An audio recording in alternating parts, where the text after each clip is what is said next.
বারোই রবিউল আউয়ালে রহমত ওয়ালা নবী এলো রে সফাতের তাজ পরে জমিনে বরকত ওয়ালা নবী এলো রে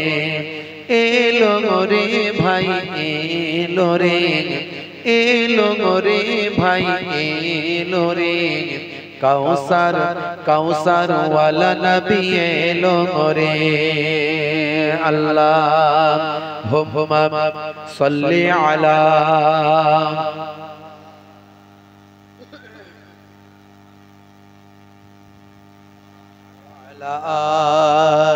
আলিহি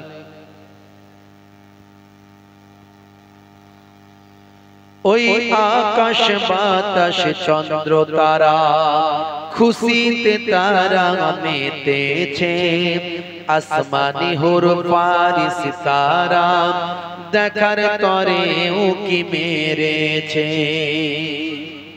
জোরে হবে না জোরে হবে না ওই আকাশ বাতাস চন্দ্র তারা খুশিতে তারা মেতেছে আসমানি হুরুফ ফারিস তারা দেখার তরে উকি মেরেছে দাদু মুত্তালিব খুশি হয়ে দাদু মুত্তালিব খুশি হয়ে মক্কাবাসীর দাওয়াত করেছেন বারোই রবিউল আউয়ালে রহমত ওয়ালা নবী এলো রে সাফাতের তাজ পরে জমিনে বরকত ওয়ালা নবী এলো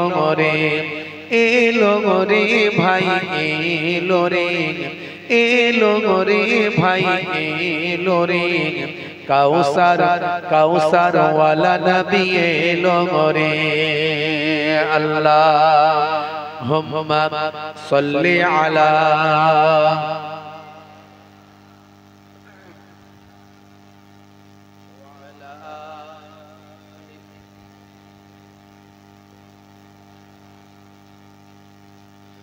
وقال الله تعالى في كلامه المجيد والفرقان الحميد لقد كان لكم في رسول الله أسوة حسنة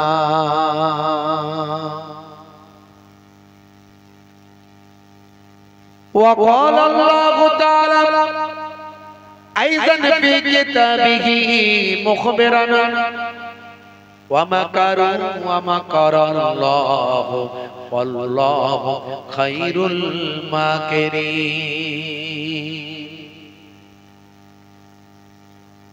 وقال النبي صلى الله عليه وسلم سباب المسلم فسوق وقتاله كفر وقال النبي صلى الله عليه وسلم حق المسلم على المسلم خمس رد السلام وعيادة المريض واتباع الجنائز وإجابة الدعوة وتسمية العاطس إلى آخر الحديث أو كما قال عليه الصلاة والسلام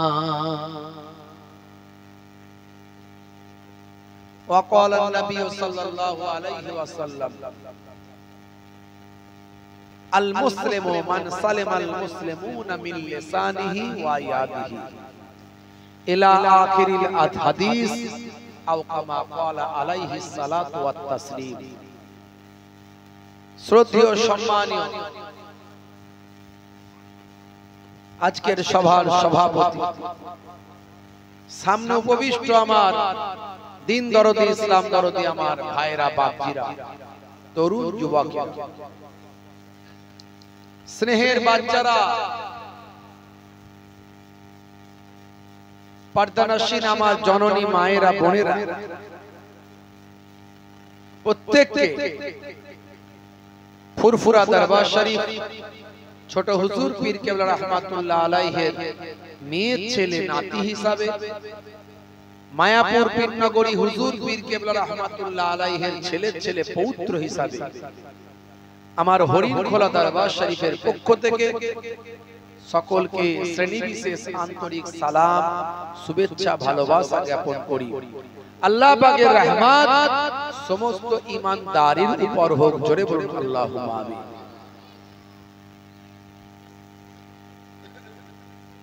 আজকের পাক মাহফিলে কিছু সময়ের জন্য জিকরুল্লাহ, জিকরুন নবীর একটু আলোচনা, খুব সংক্ষেপে, রাত অনেক হয়েছে, বেশি রাত্রি পথ শোনার দরকার নেই। কাজে কর্মের মানুষ, আপনারা ব্যবসা বাণিজ্য করা মানুষ, বাজার এলাকা, করোলা বাজার, তাই তো নাকি? বাজার এলাকার মানুষ, সকাল হলেই দোকানদানি খুলতে হবে, ব্যবসা বাণিজ্য আছে, সব দিকে লক্ষ্য রেখে সংক্ষেপে কিছু আলোচনা। ভাইরা আমার আলোচনায় আপনাদেরকে আমি দুটো কথা বলবো, দুটো বিষয়ের উপর সংক্ষেপে আলোচনা। এক নাম্বার হলো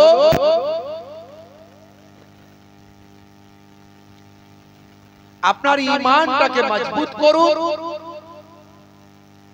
আর দুই নাম্বার হলো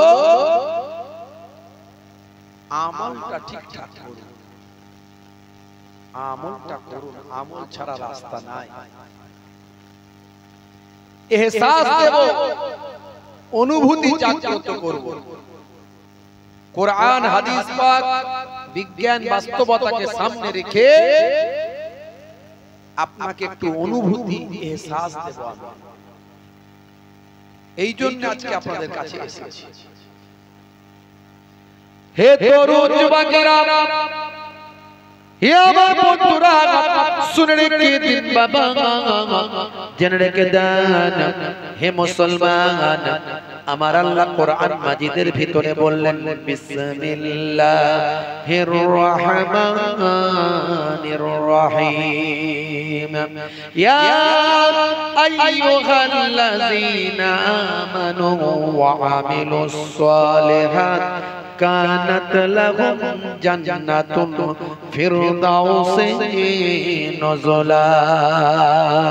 যারা ঈমানটা এনেছে, সেই মতো আমলটা করেছে, আমার আল্লাহ বলেন তাদের জন্য আমি আল্লাহ আমার দয়ার জান্নাত, জান্নাতুল ফিরদাউস দান করে দিলাম। তাহলে একদিকে হলো ঈমান, আর একদিকে হলো আমল, ইবাদত। ঈমানটা মজবুত করবেন কি করে? ঈমানটা কাকে বলে? ঈমান মানে কি? ঈমান মানে হলো বিশ্বাস। কি বিশ্বাস? না দেখে আল্লাহ তাআলাকে বিশ্বাস। আল্লাহকে দেখি না, কিন্তু আল্লাহকে বিশ্বাস করি। আল্লাহর সৃষ্টিকে দেখছি, আল্লাহর করুণা দয়া দেখতে পাই। হে তরুণ যুবকেরা, আল্লাহর প্রতি বিশ্বাস রাখতে হবে। আল্লাহকে একমাত্র স্রষ্টা, মালিক, সৃষ্টিকর্তা মনে করতে হবে। অনেকেই অনেক নামে আল্লাহকে ডাকে, আমরা আল্লাহ নামে ডাকি। হে তরুণ যুবকেরা, সেই আল্লাহ ইজ ওয়ান, আল্লাহ হলেন এক, আল্লাহুস সামাদ, তিনি অভাব শূন্য, লাম ইয়ালিদ, তিনি কাহাকেও জন্ম দেননি, ওয়ালাম ইউলাদ, কেহ তাহাকে জন্ম দেয়নি। সে আল্লাহর সমতুল্য, দ্বিতীয় পৃথিবীর জমিনে কুল কায়নাতের ভিতরে আর কেউ না।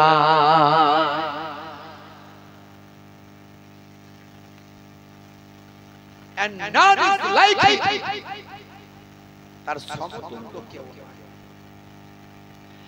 আল্লাহর সম্পর্কে বিশ্বাস,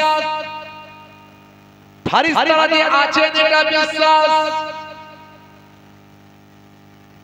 কিয়ামতের দিন হবে, বিচারের দিন হবে বিশ্বাস, ভাগ্যে ভালো মন্দ যা কিছু হয় ফ্রম আল্লাহ, আল্লাহর কাছ থেকেই হয়। ভালো হোক আর মন্দ হোক, সব আল্লাহর কাছ থেকে হয়।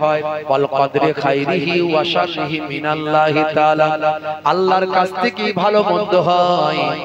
লটারির টিকিট কেটে ভাগ্য পরীক্ষা করার কোনো দরকার নাই। লটারির টিকিট কেটে ভাগ্য পরীক্ষা করলে সেই ভাগ্য যে ঠিকঠাক হচ্ছে এমন কথা মানার কিছু নাই, বরং সর্বদা আজ যা হচ্ছে যেটা হচ্ছে আল্লাহর পক্ষ থেকে হচ্ছে এটা বিশ্বাস করা। এ তরুণ যুবকেরা এর নাম হলো ঈমান। একবার যদি লটারিতে 1 লাখ লেগে যায়, এমন চারিদিকে প্রচার হবে, লটারির দোকানে একদম ফুল টুল দিয়ে বড় ডিজে বক্স দিয়ে, কি হচ্ছে রে, কারো মেয়ের বিয়ে হচ্ছে নাকি? বলে না না না, লটারিতে 1 লাখ লেগেছে। ওই দেখে লোকের মাথার ব্রেন আউট, ওরে বাপ রে, ও 1 লাখ পেয়েছে, আমি তাহলে 5 লাখ পাবো। তারপরের দিন থেকে খদ্দেরের লাইন। কিন্তু দেখেনি যে ও 1 লাখ পাওয়ার আগে ওই ডোমজুর থেকে আরে করলা মোড় পর্যন্ত কত লোক ভিখারি হয়ে গেছে লটারির টিকিট কেটে কেটে, একবারও পাইনি, একবারও পাইনি। কত লোক তার স্ত্রীর গয়না বিক্রি করে দিয়েছে লটারির টিকিট কেটে। সেগুলো প্রচার হয় না, এই জন্য আল্লাহ হারাম করেছেন লটারি কাটা। যারা দোকান আছে অন্য দোকান করুন, ব্যবসা চেঞ্জ করুন। যে জিনিস হারাম তার ব্যবসা হারাম, সেখানে কাজ করা হারাম, সেখানে সহযোগিতা করা হারাম। হে তরুণ যুবকেরা, হে আমার বন্ধুরা, শুনে রেখে দিন বাবা, জেনে রেখে দেন হে মুসলমান, আমার আল্লাহ তাআলা কোরআন মাজিদের ভিতরে এগুলো হারাম করে দিয়েছেন। এই যে সুদের ব্যবসা করা, লটারি কাটা, ভাই আমার এই সমস্ত কাজগুলো, মদ পান করা, আমার আল্লাহ কোরআন মাজিদের ভিতরে হারাম করে দিয়েছেন। আমার আল্লাহ জানিয়ে দেন, ইন্নাম, হে তরুণ যুবকেরা, ইন্নামাল খামরু ওয়াল মাইসিরু ওয়াল আনসাবু ওয়াল আজলামু রিজসুম মিন আমালিশ শাইতান। হে তরুণ যুবকেরা, হে আমার বন্ধুরা, হে আমার মুরব্বিয়ানেরা, তাহলে ভাগ্যে যা কিছু হয় সব আল্লাহর কাছ থেকে হয়, এটা আপনাকে বিশ্বাস করতে হবে। আমার আল্লাহ আপনাকে বুদ্ধি দিয়েছেন, দিমাগ দিয়েছেন, হাত দিয়েছেন, পা দিয়েছেন, শরীর দিয়েছেন। আপনাকে পরিশ্রম করতে হবে, খাটাখাটনি করতে হবে, আপনাকে চেষ্টা করতে হবে। আপনি যদি হালাল পথে চেষ্টা করেন, হালাল পথে যদি ইনকামের জন্য পরিশ্রম করেন, আর নামাজে গিয়ে সিজদায় গিয়ে যদি আল্লাহর কাছে সাহায্য চান, আমার আল্লাহ বলেন ওয়াস্তাইনু বিসসাবরি ওয়াস সালাহ, ওয়াস্তাইনু বিসসাবরি ওয়াস সালাহ, বান্দা তোরা আমার কাছে সাহায্য প্রার্থনা কর ধৈর্য এবং নামাজের মাধ্যমে। সেই নামাজে গিয়ে যদি সিজদায় গিয়ে আল্লাহর কাছে রুজির জন্য দরখাস্ত করেন, হে আল্লাহ আমি একটা ব্যবসায় লেগেছি, এই ব্যবসাটা তুমি বাড়িয়ে দাও। আমি একটা চাকরিতে লেগেছি, এই চাকরিতে তুমি বরকত দাও। আমার শরীরকে সুস্থ রেখে দাও, আমার ঈমানে মজবুতি দাও, আমার ঈমানে, আমার পয়সা রুজি রোজগারে বরকত দাও। এইভাবে যদি আপনি সিজদায় গিয়ে নামাজে আল্লাহর কাছে দোয়া করেন আর ব্যবসা বাণিজ্য বাড়ানোর চেষ্টা করেন, নবী বলেন ব্যবসার থেকে ধন দৌলত আর কোনো কিছুতেই নাই। কি চাকরি বাকরি যাই কিছু করেন, ব্যবসা হলো সবচেয়ে রুজির বড় জায়গা। আমার আপনার নবী বলেন মিফতাহুদ দাওলাতে ফাহুয়া তিজারা, ধনের চাবিকাঠি হলো হালাল ব্যবসা। হালাল ব্যবসায়ী যে হালাল পথে ব্যবসা করবে, আর আমি নবী জান্নাতে পাশাপাশি ঘরে থাকব। ব্যবসা করুন, হালাল ব্যবসা, লোক ঠকানো ব্যবসা নয়। 5 টাকার মাল কিনে নিয়েছে, 20 টাকা 30 টাকার মাল কিনে নিয়েছে, 30 টাকার একটা মাল নিয়েছে, খোদার কসম করে বলছে, খোদার কসম করে বলছি তুমি আমার চাচতো ভাইয়ের ফুফুতো ভাই, তোমার জন্য দাম রেখেছি 50 টাকা, তাই তুমি এক কাজ করো ভাই 45 দিলে অসুবিধা নাই, যেহেতু তুমি আমার চাচতো ভাইয়ের ফুফুতো ভাই। এই যে খোদার কসম করে মিথ্যা কথাটা বলে দিল, ওটাই গন্ডগোল হয়। নালে 30 টাকার মাল 50 টাকা কেন, 75 টাকায় বিক্রি করতে পারে। এই দাম আছে, নিতে মন যায় নাও, না হলে যাও। এই যে হক কথাটা যদি বলে তার পোষালে সে নেবে, নালে যাবে। কিন্তু খোদার কসম করে যে মিথ্যা কথা বললেন, এটা আপনার হারাম হয়ে গেল। বুঝতে পারছেন?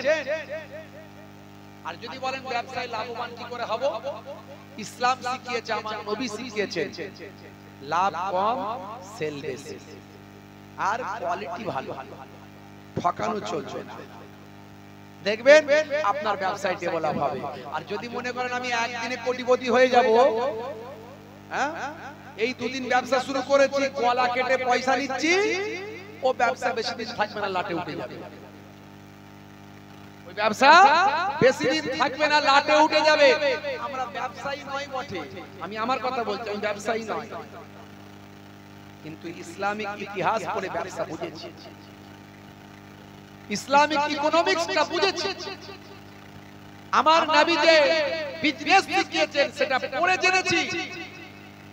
আপনাকে হালাল পথে চলতে হবে, সঠিক মাল বিক্রি করতে হবে, ঠকানো চলবে না, লাভ কম করতে হবে, সেল বেশি করতে হবে, আপনার ব্যবসা লংজিভিটি হবে এবং আপনি বড় ব্যবসায়ী হয়ে যাবেন। এবং কি চাকরি বাকরি করবেন? আমাকে একজন বলছে, হুজুর আমার এক এক দিনে 20-30 লাখ টাকা করে ইনকাম হয়। 20-30 লাখ টাকা একদিনে ইনকাম। একটা চাকরি করলে দিনে কত হবে? খুব বেশি 1 লাখ টাকা হবে। দিনে 1 লাখ টাকা আমি তাও ধরছি, সেটা হবে না। মাসে 1 লাখ টাকা পাওয়া যায়, আমি দিনই ধরে নিচ্ছি। আর ব্যবসা করলে দিনে 20-30 লাখ টাকা ইনকাম করা যায়, কিন্তু ব্যবসাটা ব্যবসার মতো হতে হবে। বুঝতে পারছেন? আল্লাহর নবী বলছেন, হক ব্যবসায়ী, ভালো ব্যবসায়ী, সৎ ব্যবসায়ী আর আমি নবী জান্নাতে পাশাপাশি থাকব। দেখেছেন? তাহলে ব্যবসায়ীর কত মূল্য। বাজার এলাকা সব সময় ওই চিন্তা ভাবনা নিয়ে চলুন, দেখবেন আল্লাহ কোন জায়গা থেকে কোন জায়গায় পৌঁছায়। হকের পথে চলুন, পৌঁছে যাবেন। আর যদি বলেন না হকের পথে চলবো, দুদিনে কোটিপতি হয়ে যাব, ওর গাড়ি দেখে মনে হচ্ছে আমি গাড়ি কিনবো। আরে ভাই, এই তো তুই সাইকেল চালানো শিখলি কদিন আগে, তুই তো এই তো সাইকেল কিনলি কদিন আগে, আর এক্ষুনি বলছিস 4 হুইলার কিনবি। ওই 4 হুইলার কিনতে যেতে অনেক সময় লাগবে, অপেক্ষা করো, ওয়েট করো, যেতে পারে। আর যদি বলে দুদিনে ধাপ্পাবাজি করে আমি কিনে ফেলবো, ও লংজিভিটি হবে না, শেষে তেল কেনার পয়সা হবে না, শেষে তেল কেনার পয়সা হবে না। হে তরুণ যুবকেরা, তাহলে ভাগ্যে ভালো মন্দ যা কিছু হয় আল্লাহর কাছ থেকে হয়। এই সব কিছু বিশ্বাস করতে হবে, এর নাম হলো ঈমান। মনে রাখবেন বাপজি আমার, তরুণ যুবকেরা, আমরা না দেখে বিশ্বাস করেছি আল্লাহকে, না দেখে বিশ্বাস করার নাম ঈমান। না দেখে বিশ্বাস করলেন তবেই তো আল্লাহ আপনার আমার জন্য মহাপুরস্কার রেখে দিয়েছেন। দুনিয়াতেও কামিয়াবি দেবেন আর আখিরাতেও কামিয়াবি দেবেন। হে তরুণ যুবকেরা, হে আমার মুরব্বিয়ানেরা, এই জন্যই বাংলা গোদা বাংলায় বলেন, গোদা বাংলায় কি বলে? বিশ্বাসে মেলাই বস্তু, তর্কে বহুদূর। বিশ্বাসে মেলাই বস্তু, তর্কে বহুদূর। আমাদের বিশ্বাসও করতে হবে, আর শুধু যে আমরা না দেখে বিশ্বাস করে ফেলেছি তা নয়, আমাদের কাছে আমার আল্লাহ বিশ্বাস করানোর জন্য একটা বড় মাধ্যম দিয়েছেন, বড় নিদর্শন দিয়েছেন, বড় দৃষ্টান্ত দিয়েছেন। সেই দৃষ্টান্তমূলক কিতাবটার নাম হলো আল কোরআন। জোরে হবে না? এই কোরআন মাজিদ ঘরে ঘরে আছে না নাই? আছে না নাই? আল্লাহকে দেখিনি, নবীকে দেখিনি, কিন্তু কোরআন দেখেছি না দেখিনি? আছে না নাই? কিন্তু দুর্ভাগ্য কোরআন পড়তে পারে। 100 জনের 70-80 জন কোরআন পড়তে পারে। সেই কোরআন মাজিদে কি মহত্ব, কি মর্যাদা। এখন বক্তারা সেই কোরআনের মর্যাদার কথা অত বলে না, আর আমি আপনিও জানি না। ওই দুটো ঘটনা বলে দেয় কান দিয়ে, আপনি সুবহানাল্লাহ মাশাআল্লাহ বলে চলে গেলেন। কিন্তু আপনার ঈমানকে মজবুত করার জন্য কোরআন মাজিদের গুরুত্ব বোঝাতে হবে। কোরআন মাজিদ একমাত্র আল্লাহ প্রদত্ত অলৌকিক কিতাব যা আমাদের ভিতরে আছে, যেটা হলো আমার আপনার নবীর সবচেয়ে বড় মুজিজা। নবী নাই, নবী নাই, নবীর মুজিজা আছে, কিয়ামত পর্যন্ত থাকবে। যতদিন পর্যন্ত লোক কোরআন নিয়ে গবেষণা করবে সেই লোকটা আল্লাহর নেক বান্দা হয়ে যাবে, ঈমানের মজবুতি আসবে আর আমার নবীর শিষ্য হয়ে যাবে। যদি আগুন লাগে ধ্বংস হয়ে যায়, ধ্বংস হয়ে যায় পৃথিবীর সব বইয়ের দোকান, তবু বিশ্ব থেকে হারাবে না পবিত্র কোরআন। জোরে হবে না? করবে কেমন করে কোরআন ধ্বংস আগুনের তেজ, করবে কেমন করে কোরআন ধ্বংস আগুনের তেজ। আছে বিশ্বে ভরা অগণিত কোরআনে হাফিজ, তারা ছাপি আসমানি গ্রন্থ, তারা ছাপি আসমানি গ্রন্থ, বাঁচাবে ইসলামের সম্মান,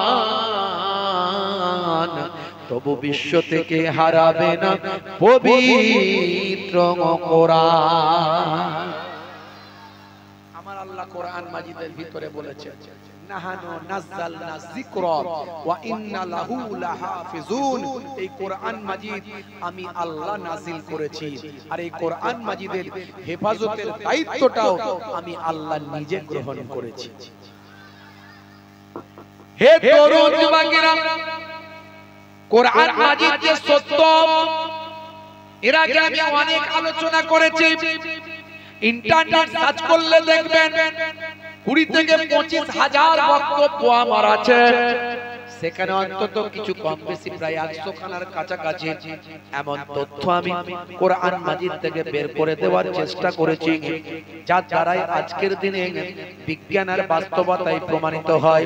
1450 বছর আগে আল কোরআন এসেছিল আরবের ওই বা আমার মরু প্রান্তরে।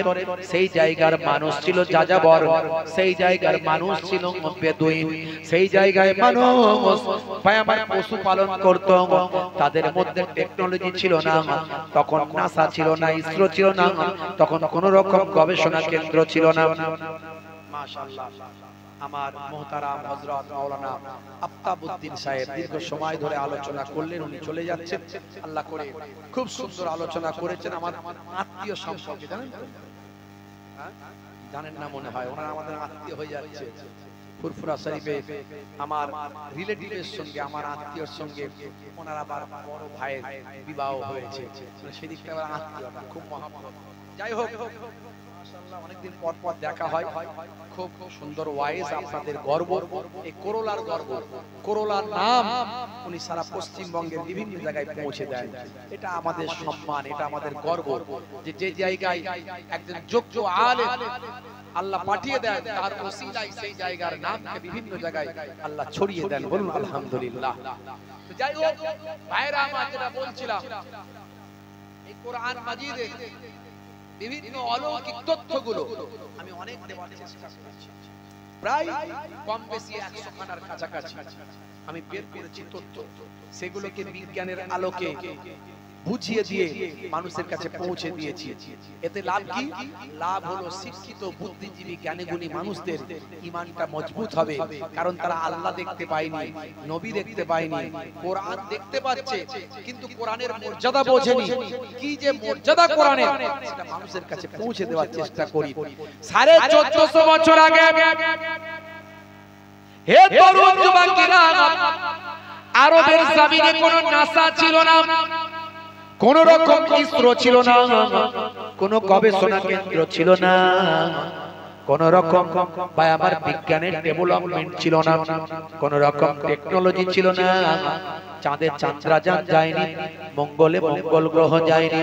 সেই সময় কোন প্যাথোলজি ছিল না, সেই সময় কোন ইউএসজি মেশিন ছিল না, সেই সময় কোন ইকোকার্ডিওগ্রাফি মেশিন ছিল না, সেই সময় কোন এমআরআই করা মেশিন ছিল না, সেই সময় কোন ব্লাড টেস্ট হতো না, ইউরিন টেস্ট হতো না, সেই সময় কোন এক্সরে মেশিন ছিল না।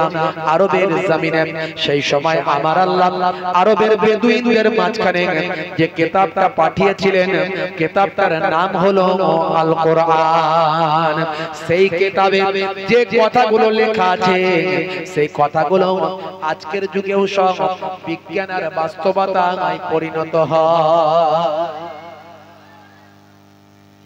এর আগে আমি উদাহরণ দেওয়ার চেষ্টা করেছি, বেশি লম্বা চওড়া নয়।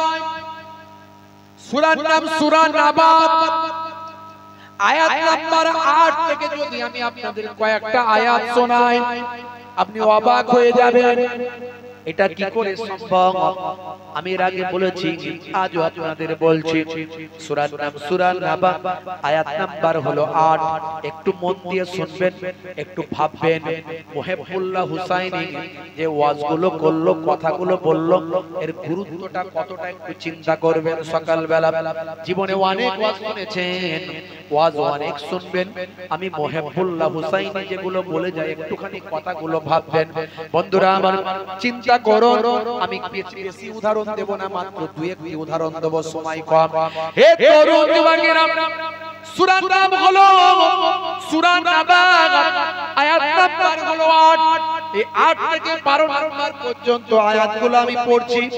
আমার আল্লাহ কোরআন মাজিদে এখানে কি বলেছেন? বিসমিল্লাহির রহমানির রহিম। وخلقناكم أزواجا وجعلنا نومكم سباتا وجعلنا الليل لباسا وجعلنا النهار معاشا وبنينا فوقكم سبعا شدادا। মাত্র কয়েকটি আয়াত আমি বললাম। হে তরুণ যুবকেরা, এখানে 10 নম্বর আয়াতে আল্লাহ বলছেন ওয়াজআলনাল লাইলা লিবাসা, আমি আল্লাহ তোমাদের জন্য রাতকে পোশাক বানিয়েছি। রাতটাকে আল্লাহ পোশাক করে দিয়েছেন। পোশাকের কাজ কি? পোশাকের কাজ হলো শরীরকে ঢেকে রাখা। কথা ঠিক না ভুল? পোশাকের কাজ শরীরকে ঢেকে রাখা। আর রাতকে আল্লাহ বলছেন পোশাক বানিয়েছি। তার মানে হে যুবক, শুনে রেখে দাও, জেনে রেখে দাও, রাতের বেলা তুমি এমন ভাবে থাকো যাতে করে রাত তোমাকে ঢেকে রাখে। তার মানে মূল কথা হলো অন্ধকারের ভিতরে ঘুমা। এটা কোরআনের কথা। আর এই জন্য বলি, কোরআন যখন বুঝতে পারবেন না তখন হাদিস বুঝুন, হাদিস থেকে কোরআন বুঝুন। আল্লাহর নবী ডাইরেক্ট হাদিসের মধ্যে বলেছে যে যখন তুমি ঘুমাতে যাবে তখন তুমি কি করবে? মাসাবি, ভাইয়ার প্রদীপ, আলো, লাইট, টিউবলাইট, বাল্ব যেটা জ্বলছে সেটাকে নিভিয়ে দাও। অর্থাৎ রাতের বেলা ঘুমানোর সময় লাইটটা বন্ধ করে দাও। এটা ডাইরেক্ট আল্লাহর নবীর হাদিস। একই কথা আল্লাহ যা কোরআনে বললেন নবী তাই বললেন। তার মানে আসল মুদ্রা কথা হলো অন্ধকারের ভিতরে ঘুমাও। কিন্তু হলে কি হবে? আমাদের ঘরে ছেলেরা অন্ধকারে ঘুমাতে পারে না। ঘুমালি বলে যত রকমের ভূত আছে সব এসে ধরতে আসে। গেছো ভূত, মোটা ভূত, রোগা ভূত, উড়ন্ত ভূত, ডুবন্ত ভূত, হ্যাঁ, গাছে ভূত, আকাশে ভূত, সব ভূত নাকি একসঙ্গে আসে। আমি বলি ভূত বলে তো কিছু নাই, যা আছে জিন। মিনাল জিন্নাতি ওয়ান নাস, যা আছে জিন। ওটা জিনটা কি এরা বলে ভূত। যাই হোক, যাই বলু, তো ভূত কেন আসবে না? পেচ্ছাপ করে পানি নিলে পেচ্ছাপ করে পানি নাই না, তো ভূত ধরবে না? তো কি ধরবে? কথা বলেন। সর্বদা শাহরুখ খান সেজে ঘুরে বেড়াচ্ছে। মুসলমানের ছেলে সব সময় নাই, খালি নায়ক নায়ক ভাব, নায়িকার অভাব। চুলের স্টাইল, মাথার স্টাইল, হেয়ার স্টাইল, প্যান্টের স্টাইল, কানে দুল, হাতে বালা, চেন, গলায় চেন, হ্যাঁ, আর সব সময় মুখে তিরঙ্গা গুটকা ভরা আছে। আপনাদের কাছে সব ছেলে ভালো, এরাও সব টাইপের চলে না। এরা সব নবীর শিষ্য। কি কথা ঠিক? হ্যাঁ, তিরঙ্গা গুটকা খেয়ে খেয়ে খেয়ে খেয়ে জিভ, ঠোঁট, দাঁত সব এক করে ফেলেছে। সেদিন একজন ভাত খাচ্ছে, এই ছোট ছোট করে নিয়ে খাচ্ছে, ছোট ছোট করে কুড়লি পাখি, ছোট ছোট মানে গোল গোল করে ছোট ছোট করে নিচ্ছে, একটু করে খাচ্ছে। এই দুইটা ভাত খাচ্ছে, তোর তো ভাত খেতে খেতে বেশ সকাল হয়ে যাবে, তাড়াতাড়ি খা। বলছে হুজুর খেতে পাচ্ছি না। মানে যে বলছে আর কি, খেতে পারছে না কেন না বড় করে হাত দিতে পারে না। পারবে কি করে? রাত দিন তিরঙ্গা গুটকা ভালো চলছে, ধান্দা খাচ্ছে রজনীগন্ধা, কারবারে অশান্তি চালাচ্ছে শান্তি, মন করবে কমল খাচ্ছে ওরা বিমল। বলে হুজুর নেশা না করলে কি বেটা ছেলে হওয়া যায়? নেশা না করলে নাকি বেটা ছেলে হওয়া যায়? আমি বলি সব কথা ছাড়ো, জ্ঞান জ্ঞান তো তোমার সামনে বসে আছে, আমার তো কোনো নেশা নাই, তাহলে কি আমাকে দেখে বেটা ছেলে মনে হচ্ছে না? কি মনে হচ্ছে? হ্যাঁ, চা হলে হয় না হলে না হয়। মাঝে মাঝে লোকেরা জিজ্ঞাসা করে হুজুর পান দেবো নাকি, কি পান খাবেন, 120 না 420? আমি বলে আমার কোনো 20 লাগবে না। পান তাহলে সাদা পান খান নাকি মিষ্টি পান? না তাও খাই না। কি খান হুজুর? এখনকার হাই সোসাইটির হুজুররা আবার রজনীগন্ধা খায়, আপনি খান না কেন? তা চলে না। সে কি হুজুর? হুজুর মানুষ আবার কিছুই খায় না, সেটা কি খেতে হবে নাকি হুজুর হলে? হ্যাঁ, আমার নবী নেশা মুক্ত জীবন যাপন করতে বলেছেন। কুল্লু মুসকিরিন হারাম, আল্লাহর নবী বলেছেন প্রত্যেক নেশা হলো হারাম। আপনি রাত দিন সিগারেটের ধোঁয়া মারছেন, হাইব্রিড সিগারেট। এখনকার আবার কলকাতার দিকে মেয়েরাও সিগারেট খাচ্ছে, তবে নাকি বেশ একটু আভিজাত্য মানে বড় লোক ভাব, মানে হাই সোসাইটির ভাব। একটু সিগারেট খেলে তবে নাকি মনে হয়। পাড়ায় খাই বিড়ি, কলকাতায় গেলে খাই সিগারেট, আছে না? পাড়ায় বিড়ি খাই, আবার কলকাতায় গেলে আবার সিগারেট কিনতে না, আজকে সিগারেট খেতে হবে, নাহলে গাটা গরম হবে না। উনি বাপ আছে না? নাই, হাই রে। নেশা মুক্ত জীবন যাপন করুন, নবীর তরিকা মেনে চলুন। ও শাহরুখ খান, সলমান খান ছাড়ুন, আর নেশা করবেন। মাইকেল জ্যাকসনের কথা তো আমি বলেছি। কি শাহরুখ খান সলমান খানের পপুলারিটির কথা বলছেন? মাইকেল জ্যাকসনের থেকে পপুলারিটি সেলিব্রিটি বর্তমান সময়ে ভারতবর্ষের মাটিতে আর কেউ ছিল না, এই পৃথিবীর মাটিতে আর কেউ ছিল না। মাইকেল জ্যাকসন যখন মারা গিয়েছিল, পৃথিবীর মানুষ এই গুগলের যে অ্যাপ আছে, এই অ্যাপেতে গিয়ে পৃথিবীর মানুষ এত সার্চ করছিল মাইকেল জ্যাকসনকে নিয়ে, যে গুগলের যে অ্যাপ, এই যে সার্ভার 4 ঘন্টার জন্য পৃথিবী থেকে ডাউন হয়ে গিয়েছিল। গুগল বলে কোনো অ্যাপ আর মোবাইলে ছিল না 4 ঘন্টার জন্য। তাহলে মাইকেল জ্যাকসনের পপুলারিটি কতটা বুঝতে পারছেন? পৃথিবীতে এমন কোন সেলিব্রিটি আছে যে 12 জন ডাক্তার নিয়ে ঘুরে বেড়াতো সব সময়? আছে? যে 150 বছর বাঁচার চিন্তা ভাবনা নিয়ে পথ চলা শুরু করেছিল, কারোর সঙ্গে হাত মেলাতো না, সব সময় কভার লাগাতো, কভার লাগিয়ে হাত মেলাতো যাতে করে জীবাণুরা চলে আসে। 12 জন ডাক্তার নিয়ে ঘুরে বেড়াতো, একজন ডাক্তারের মাইনে দিত 1 কোটি টাকা। বুঝতে পারছেন? আর মানুষের শরীরে যা যা লাগে, হার্ট, পাকস্থলী, লিভার, কিডনি, এগুলো সব কিনে নিয়েছিল। কারো কাছ থেকে হার্ট কিনেছিল, কারো কাছ থেকে লিভার কিনেছিল, সব কটাকে নিয়ে ঘুরে বেড়াবে। সঙ্গে একটা মিনি স্পেশাল হসপিটাল নিয়ে ঘুরে বেড়াবে, সঙ্গে একটা ছোট্ট মিনি স্পেশাল হসপিটাল, যেখানে সঙ্গে সঙ্গে বেডে ফেলে হার্ট অপারেশন করা যাবে, কিডনি অপারেশন করা যাবে। এই রকম নিয়ে সারা পৃথিবী যেখানে যেত, তার স্পেশাল ফ্লাইট ছিল, স্পেশাল প্লেন ছিল, সেই প্লেনে করে সে যেত। সেই লোকটাও বুঝে গিয়েছিল হবে না, 150 বছর বাঁচা হবে না, 50 বছর হাফ সেঞ্চুরিও করতে পারেনি। তার আগে বুঝে গিয়েছিল আল্লাহর খেলা, আল্লাহর খেলার সঙ্গে আমরা পাঙ্গা নিলে হবে না। তখন সে কি করলো? তখন শাস্ত্রের কিতাব, ধর্মীয় পুস্তক পড়া শুরু করলো। পড়তে পড়তে আল কোরআন পড়লো। আল কোরআন পড়ে তার বিশ্বাস হয়ে গেল যে কোরআন পৃথিবীর কোন মানুষের লেখা নয়, মহান স্রষ্টার বাণী। তখনই তিনি ঠিক করলেন যে আমি বিশ্ব নবীর শিষ্য হব। মিকাইল নাম নিল, মাইকেল জ্যাকসন নাম ছেড়ে দিয়ে মিকাইল নাম নিয়ে কালেমা পড়ে বিশ্ব নবীর শিষ্য হয়ে গেল। আর তুমি সেই শাহরুখ খানের ভক্ত রয়ে গেলে, পেচ্ছাপ করে পানি নেয় না। রাস্তায় যেখানে ট্যাঙ্কের পানি ফুল হয় সেখানে দমকল চালিয়ে দেয়, আছে না? ও ডায়ে বায়ে দেখে না, গায়ে মুখ নিয়ে ঘুরে বেড়ায়। শাহরুখ খানের ভক্ত, সলমান খানের ভক্ত।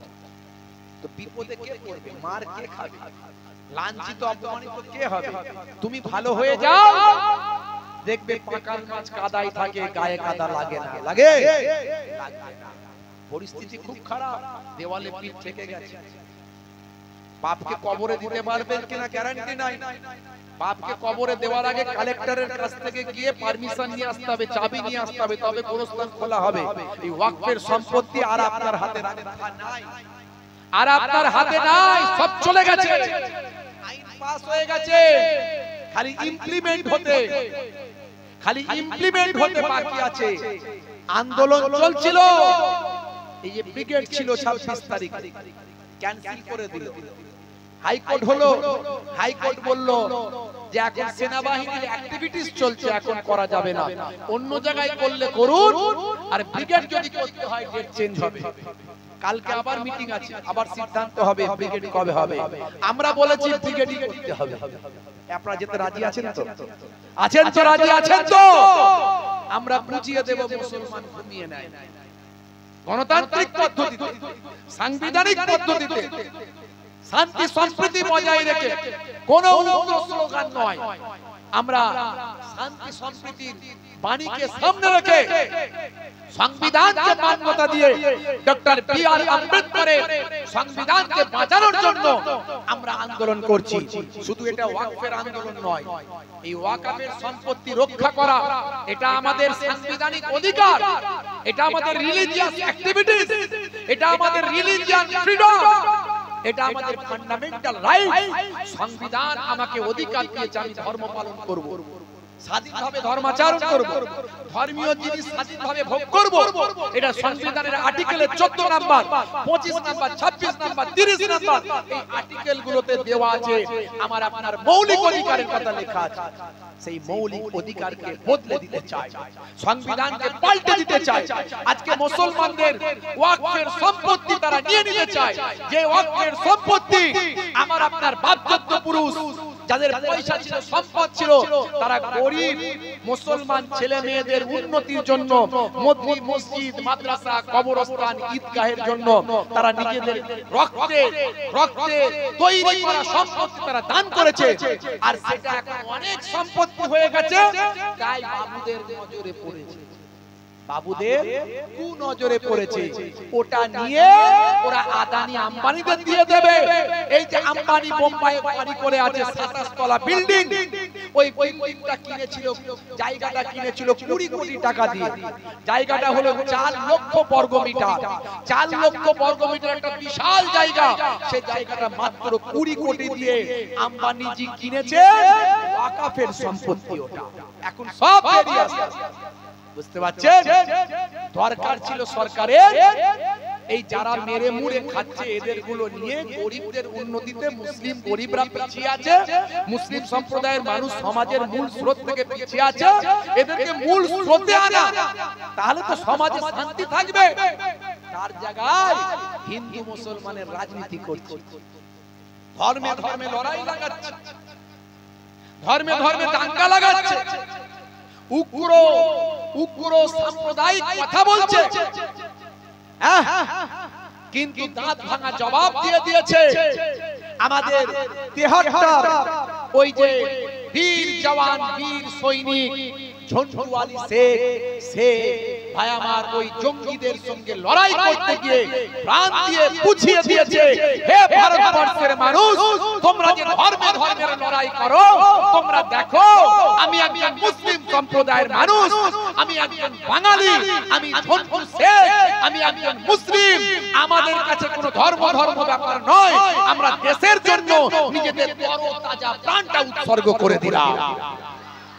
কিন্তু দুর্ভাগ্য, সব দলের লোক ঝন্টু আলীর বাড়িতে গেছে, কিন্তু যে দলটা চায় না যে সব মানুষ শান্তিতে থাকুক, সবাই শান্তি সম্প্রীতির মধ্যে থাকুক, ভাইয়ে ভাইয়ে সবাই থাকুক, হিন্দু মুসলিম মিলেমিশে থাকুক, যারা ভাগ করতে চায়, শুধু সেই দলের নেতারা কেউ যায়নি। আপনারা দেখতে বন্ধুরা আমার, তরুণ যুবকেরা আমার, এই যে জঙ্গি খেলা, এ খেলা, এ চক্রান্ত বোঝা বড় দায়। বুঝতে পারছেন? পাকিস্তান থেকে এসে জঙ্গি অ্যাটাক করে দিয়ে চলে গেল। আর বর্ডার ফোর্স কি করছিল? নাকে সরষের তেল দিয়ে ঘুমাচ্ছিল নাকি? যেখানে 8 লক্ষ 7 লক্ষ 8 লক্ষ সৈন্য, প্রতি 15-20 জন লোকের পিছনে একজন করে সৈন্য লাগানো আছে। যে কাশ্মীরে যেখানে 10 মিটার 20 মিটার ছাড়া ছাড়া একজন করে মিলিটারি আছে, ফোর্স আছে, সেখানে ঘন্টার পর ঘন্টা সেই ভায়ামার পর্যটন কেন্দ্র যেখানে সারা বিশ্বের মানুষ ঘুরতে আসে, সেই জায়গায় ঘন্টার পর ঘন্টা কোনো সৈন্য নাই, ফোর্স নাই, মিলিটারি নাই। কেন? কেন? এই প্রশ্ন না করে হিন্দু মুসলমানের মধ্যে দাঙ্গা লাগানোর চক্রান্ত করছে। এই প্রশ্নটাকে করুন। যারা বলছেন যে মোদিজি আমাদের বাপ, আমরা মোদিজির বাচ্চা, তো মোদিজির বাচ্চারা তারা মোদিজির কাছে, বাপের কাছে প্রশ্নটা করুন যে কেন এটা হলো, এর তদন্তটা আগে হোক। কারা কারা জঙ্গিদের ঢুকতে দিল আর কারা জঙ্গিদের বাইরে বের করে গেল, সেই জঙ্গিদেরকে ধরা গেল না কেন? এমনকি গুলিগালা হওয়ার পরে, গুলিগালা করার পরেও 1 থেকে 1.5 ঘন্টা সেখানে কোনো সৈন্য আসেনি, সেখানে কেউ রেস্কিউ করতে আসেনি, সেখানে কোনো অ্যাম্বুলেন্স আসেনি, সেখানে কেউ ট্রিটমেন্টের জন্য আসেনি। যে মানুষগুলো বেঁচে থাকতো যাতে করে সেই লোকগুলো মরে যায়, তার জন্য 1-1.5 ঘন্টা কোনো প্রশাসনের লোক সেখানে যায়নি। কার নির্দেশে হয়েছে? জম্মু কাশ্মীর তো কেন্দ্র শাসিত এলাকা, ওখানে রাজ্যের কোনো ক্ষমতা নাই, রাজ্য সরকারের কোনো ক্ষমতা নাই, সব কেন্দ্র শাসিত এলাকা, কেন্দ্র সরকারের ক্ষমতা। কার নির্দেশে হয়েছে সেগুলো বের করো। এগুলো খেলা, এগুলো খেলা। সামনে বিহারের ভোট আছে, সামনে 26-এ পশ্চিমবঙ্গে ভোট আছে। সব ভোটের রাজনীতি, ভোট মিটে গেলে আবার সব দেখবেন ভারতবর্ষ শান্ত হয়ে গেছে। দেখবেন হিন্দু মুসলিম তখন ভাই ভাই, এখন শুধু বলছে হিন্দু হিন্দু ভাই ভাই। এটা কারা বলছে? এটা হিন্দুরা বলেনি, ভুল ব্যাখ্যা করবেন না। এটা হিন্দুরা বলেনি, এটা খ্রিস্টান জৈনরা বলেনি, একটা সাম্প্রদায়িক দলের মানুষেরা বলছে। বুঝতে পারছেন? এই জঙ্গি জঙ্গি খেলা প্রথম শুরু করেছে কে জানেন? আমেরিকা। কে বলছে? কে তৈরি করেছে? আমেরিকা। আমি বলছি না, বিশেষজ্ঞ যারা এই সব নিয়ে বিশেষজ্ঞ তারা এই কথাগুলো বলছে, তারা কয়েকটা যুক্তি দিয়েছে। আমি অনেক কথা বলি, আপনারা জানেন, সোশ্যাল অ্যাক্টিভিটিস করি, আপনারা জানেন ভাইরা আমার। তারা বলছে যে যদি মুসলমানরা জঙ্গি হতো, আতঙ্কবাদী হতো, তাহলে পৃথিবীর মধ্যে সবচেয়ে বড় মুসলিম দেশের নাম হলো ইন্দোনেশিয়া। আচ্ছা বলুন তো, সেই ইন্দোনেশিয়ায় কোনো জঙ্গি টঙ্গির ব্যাপার কোনোদিন শুনেছেন? বাপের কালে শুনেছেন? ইন্দোনেশিয়ায় কোনো জঙ্গি টঙ্গির ব্যাপার নাই। কেন না? তাহলে এর দ্বারাই বোঝা গেল মুসলমান হলেই জঙ্গি, এরকম কোনো ব্যাপার নাই। ইন্দোনেশিয়া তার থাকতো, ইন্দোনেশিয়ায় কোনো জঙ্গি টঙ্গির ঝামেলা নাই। 2 নাম্বার হলো ভাইরা আমার, এই জঙ্গি জঙ্গি খেলাটা সবচেয়ে আগে শুরু হয়েছে পশ্চিম এশিয়ায়। পশ্চিম এশিয়ায় জঙ্গি জঙ্গি খেলাটা বেশি সবচেয়ে আগে শুরু হয়েছে। এই জঙ্গি জঙ্গি খেলাটা যে পশ্চিম এশিয়ায় শুরু হয়েছে, পশ্চিম এশিয়ায় বাস করে কারা বেশি? মুসলমানরা। কারা বেশি বাস করে? মুসলমান। বুঝতে পারছেন? আচ্ছা বলুন তো দেখি, এই যে সারা পৃথিবীতে মাঝে মাঝে জঙ্গি জঙ্গি জঙ্গি জঙ্গি আওয়াজ শোনেন, এতে মারা যায় কারা বেশি? মুসলমান, হিন্দু না খ্রিস্টান? কারা মারা যায়? মুসলমানরাই মারা যায়। ভালো করে দেখবেন। তাহলে মুসলমানরা যদি আতঙ্কবাদী হয়, তারা মারা যায় কেন? আর 3 নাম্বার, পশ্চিম এশিয়া থেকে এই জঙ্গি জঙ্গি খেলা শুরু হয়েছে। আচ্ছা পশ্চিম এশিয়ায় বাস করে কারা বেশি? মুসলমানরা বেশি। মুসলিম দেশগুলো বেশি পশ্চিম এশিয়ায়। আর পশ্চিম এশিয়ায় সবচেয়ে বেশি ভাই আমার সম্পদ হলো তেল। ওখানে তেলের খনি, মাটির তলা থেকে তেলের খনি শুধু বের হচ্ছে। আর এই তেলের খনিকে নিয়ে নিতে চায়, আত্মসাৎ করতে চায় কে? আমেরিকা। কে করতে চায়? আমেরিকা। এই আমেরিকায় প্রথম আল কায়দা, আল আইসিস, বিভিন্ন রকম জঙ্গি জঙ্গি খেলা তৈরি করে সেই দেশগুলোকে ধ্বংস করেছে, যেমন ইরাককে, আফগানিস্তানকে, আরো অন্যান্য দেশকে, সিরিয়াকে এইভাবে ধ্বংস করে সেখানকার তেল সব আত্মসাৎ করেছে। আর এই যে এটা হলো ক্যান্সার, এটা কি ক্যান্সার? প্রথমে যদি শরীরে লাগে কেমো মারো, মেরে ক্যান্সারকে পুড়িয়ে দাও, আর যদি ছড়িয়ে যায় আর কেমো কিছু কাজ হবে না। এখন এই ক্যান্সারটা সারা পৃথিবীতে ছড়িয়ে গেছে। যেখানে যেখানে সম্পদ নিয়ে নিতে হবে, যে এলাকা দখল করতে হবে, জঙ্গি জঙ্গি খেলা লাগিয়ে দিতে হবে। এই কাশ্মীরটাকে দখল করে, কাশ্মীরের থেকে ভালো জায়গা নাই। কাশ্মীরটা হচ্ছে 370 আজকে জারি করেছে। সেখানে বাবা স্বাধীনতার আগে থেকে কাশ্মীরে তাদের স্বায়ত্ত শাসন দেওয়া হয়েছিল, যে তারা সেখানে নিজেদের মতো করে চালাবে, ভারতবর্ষে থাকবে। এটা স্বাধীনতার আগে থেকে চুক্তি ছিল। সেই চুক্তিটাকে আউট করে দিয়ে 370 লাগু করে কাশ্মীরকে দখল করে নিল। কারণ কাশ্মীর হলো ভূস্বর্গ, সেখান থেকে প্রচুর টাকার ইনকাম আছে। এই একটা খেলা শুরু হলো। আর 2 নাম্বার হলো, ভাই আমার, দোস্ত আমার, তরুণ যুবকেরা আমার, এই যে ওয়াকফের সম্পত্তি, এই ওয়াকফের সম্পত্তিটা ভাই আমার বিভিন্ন তথ্যে পাওয়া যায়। অন্তত 9 লক্ষ একর সম্পত্তি কম বেশি। এই ওয়াকফের সম্পত্তিটা যদি নিয়ে নেওয়া যায়, এই জঙ্গি জঙ্গি খেলা দিয়ে ভাই আমার একটা অ্যাটাক করিয়ে হিন্দু মুসলমানের মধ্যে বিভাজন করে, আর এই ওয়াকফের সম্পত্তি আইন পাস করে, এখন আর বলুন আন্দোলন আছে আর ওয়াকফের নিয়ে? আর আন্দোলন নাই। ওরা সব গেম খেলে দিয়েছে। একসঙ্গে 2-3টে ঢিল মেরেছে, একসঙ্গে 2-3টে ঢিল। একদিকে বিহারের ভোট, একদিকে ওয়েস্ট বেঙ্গলের 26-এ ভোট, আর একদিকে ওয়াকফের সম্পত্তি। সব দেখুন কি রকম যেন একটা গোলমাল পাকিয়ে গেল। তার মানে হিন্দু মুসলিম একটা ভাগাভাগি করার চক্রান্ত করলো, কিছুটা কামিয়াবি হলো। হ্যাঁ, হিন্দুদের বিরুদ্ধে মুসলমান, মুসলমানদের বিরুদ্ধে হিন্দুরা লাগিয়ে দিল। হ্যাঁ, বলছে নাকি প্যান্ট খুলে খুলে জঙ্গিরা দেখতে দেখতে মেরেছে, তাই না? জঙ্গিরা এলো, প্যান্ট খুলে খুলে মারলো। এরকম বাপের কালে কোনদিন শুনেছেন? কেন হলো এটা? কেন হলো? এই প্রশ্ন কি করবেন না? অনেক প্রশ্ন দানা বাঁধছে। বাপ, আমি কারো শত্রু নয়। হিন্দু আর মুসলিম ওরা 2 সহোদর ভাই, এক বৃত্তে 2টি কুসুম, এক ভারতে কাই। ছোট থেকে আমরা মানুষ হয়েছি হিন্দু আর মুসলিম একসঙ্গে, কোনো বিভেদ বিভাজন আমাদের নাই। আজকেও একটা ভিডিও দেখলাম, এক ভাই ক্যানিং থেকে দেখবেন হজে যাচ্ছে, পায়ে হেঁটে হজে যাচ্ছে এক ভাই ক্যানিং থেকে, সিয়াব চতুরের মতো। তিনিও হজে বের হয়েছেন। আর তিনি এর আগে নেপালে গেছেন, বাংলাদেশে গেছেন, ভুটান গেছেন, ভারতবর্ষের বিভিন্ন জায়গায় গেছেন।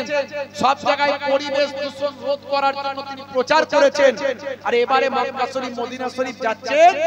প্রত্যেকটা বলছে সামনে কিছুটা করে এগোবো, এগিয়ে 10টা করে গাছ বসাবো।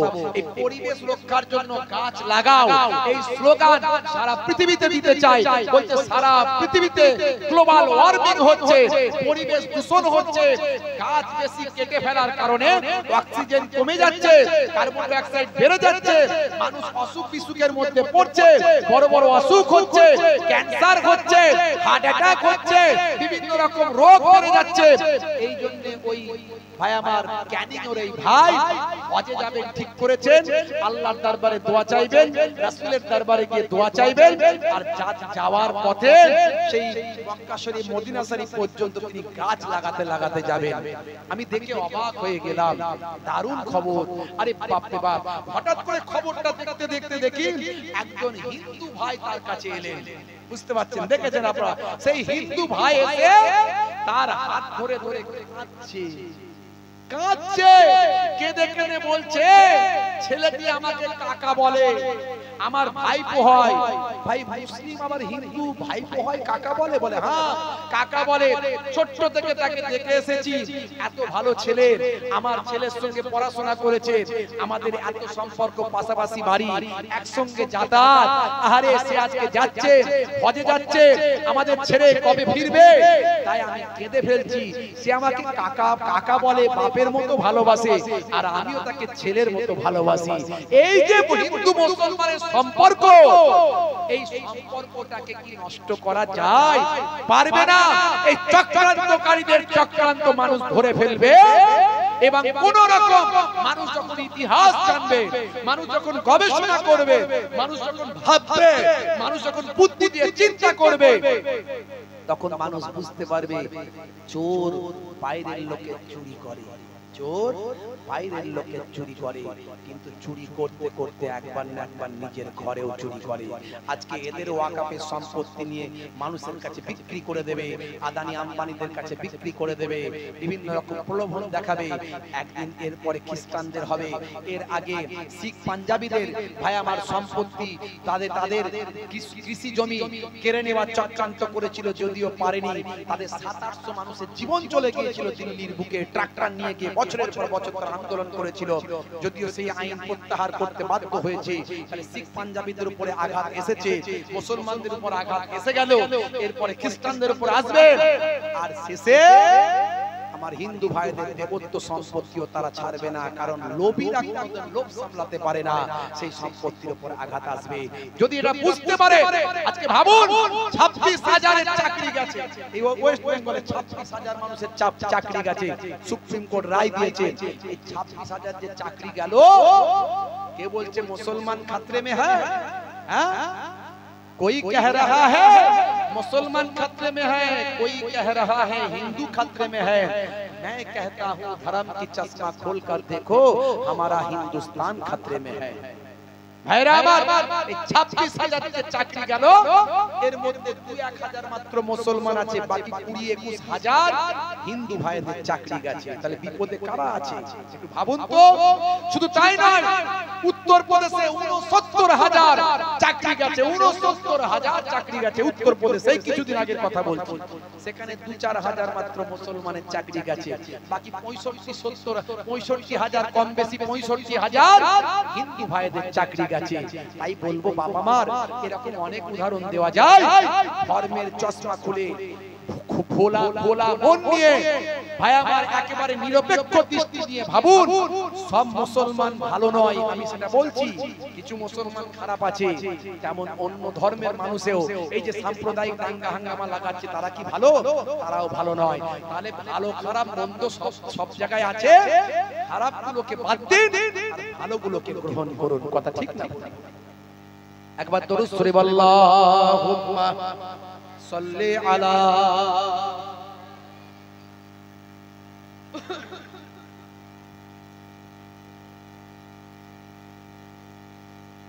হে তরুণ যুবকেরা, খুবই সংক্ষেপ করে বলি, হে মুসলমান একটু চিন্তা করুন। তাহলে আপনার জন্য আমার কথা হলো কটা? দুটো। এক নাম্বার হলো ঈমানটা মজবুত করুন, আর দুই নাম্বার হলো আমলটা ঠিক করুন। ঈমানকে মজবুত করার জন্য সবচেয়ে বড় নিদর্শন আপনার কাছে আল্লাহ দিয়েছেন, তার নাম হলো আল কোরআন। সে কোরআন মাজিদ নিয়ে গবেষণা করে পৃথিবীর বড় বড় আখার পণ্ডিতেরা আজকে বিশ্বনবীর শিষ্য হয়ে গেছে। সেই কোরআন মাজিদ থেকে কয়েকটি আয়াতে কারিমা তেলাওয়াত করেছিলাম। আমার আল্লাহ সূরা নাবার 10 নম্বর আয়াতে বলেছেন, ওয়াজা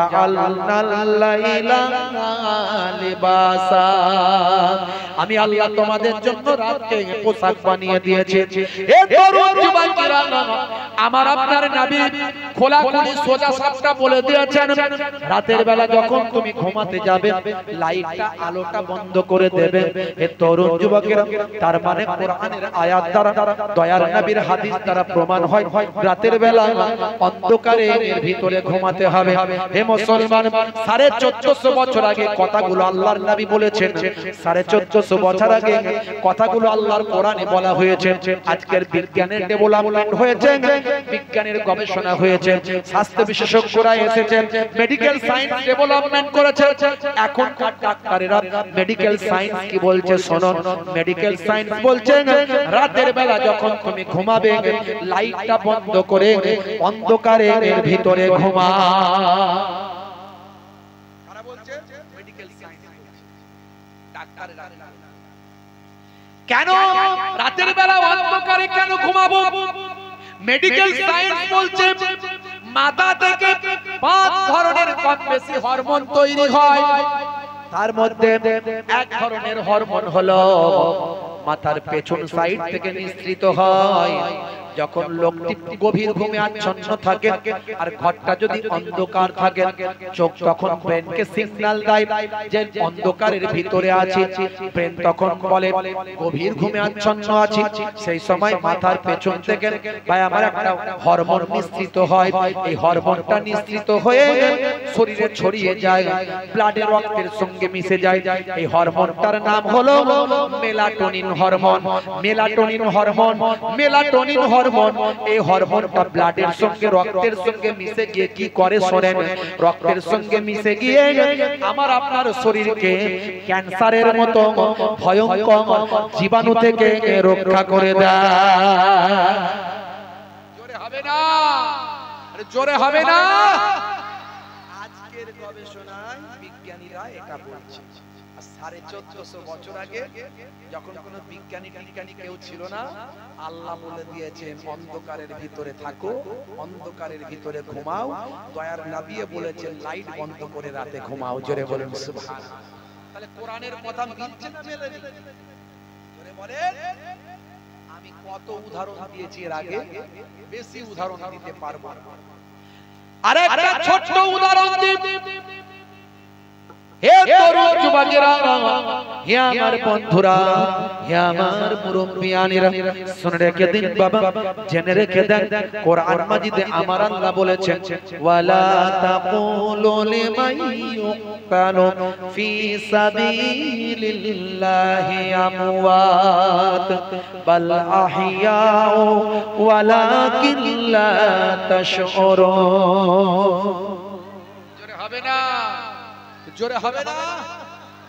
এই আয়াতে আমার আল্লাহ বলছেন যারা আল্লাহর পথে নিজেদের জীবনকে উৎসর্গ করে, যারা কোরআনের পথে নিজের জীবনকে উৎসর্গ করে, যারা মসজিদের জন্য, মাদ্রাসার জন্য, কোরআনের জন্য, হাদিসের জন্য, আল্লাহর জন্য, নবীর জন্য, হকের জন্য, ন্যায়ের পথে, হকের পথে যারা নিজেদের জীবনকে উৎসর্গ করে, অন্যায়ের বিরুদ্ধে, অত্যাচারের বিরুদ্ধে যারা নিজেদের জীবনকে হকের পথে উৎসর্গ করে, এদের ইসলামের পরিভাষায় বলা হয় শহীদ। এই শহীদদের কথা আমার আল্লাহ বলছেন যারা আল্লাহর পথে শহীদ হয়ে যায় তাদেরকে তোমরা মৃত বলো না, বরং তারা জীবিত। আমার আল্লাহ বলছেন কেমন করে জীবিত তা তোমরা জানো না।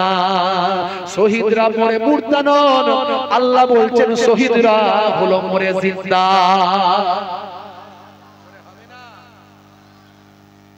এটা আজকের কথা নয়, 1450 বছর আগের কথা। হে যুবকেরা শুনে রেখে দেন, হে আমার বন্ধুরা, মুরব্বিয়ানেরা জেনে রেখে দেন।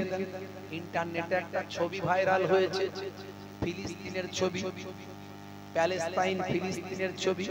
ফিলিস্তিনের জমিনে ইসরাইল জালেম নিরীহ মানুষদের উপর বোমা নিক্ষেপ করে 60,000 কম বেশি মানুষকে শহীদ করেছে। ছোট ছোট ফুলের মতো শিশুরা শহীদ হয়ে যাচ্ছে, জালেমদের মনে দয়া নাই। এই জন্য ইসলামে দয়া মায়ার কথা বলা হয়েছে। ইসলামে বলা হয়েছে মানুষের প্রতি দয়া করো, মানুষের প্রতি মায়া করো। দেখবেন মুসলমানরা দয়া মায়া বেশি দেখায়। এর তরুণ যুবকেরা যদি বলেন এর নমুনা কোথায়, এর নমুনা হলো রাস্তায়। 10টা মানুষ দাঁড়িয়ে আছে, তার ভিতরে যদি একটা দাড়িওয়ালা লোক থাকে ভাই, কিংবা একটা পাঞ্জাবি পরা টুপিওয়ালা লোক যদি দেখা যায়, ভিখারি 10টা মানুষের ভিতরে কার কাছে ভিক্ষার জন্য হাত পাতে জানা আছে ভাই? কার কাছে বলেন? লক্ষ্য করেছেন? লক্ষ্য করেন না আপনারা? 10টা মানুষ দাঁড়িয়ে থাকলে তার মাঝখানে একটা দাড়িওয়ালা টুপিওয়ালা থাকে কিংবা পাঞ্জাবিওয়ালা থাকে। যদি বুঝতে পারে এটা মুসলমান, ভিখারি 10 জনের কাছে যাক বা নাই যাক, ওই মুসলমানটার কাছে আগে গিয়ে হাতটা পাতে, জানি এদের মনে বিরাট দয়া, কিছু না হলেও 1 টাকা হলো দেবে।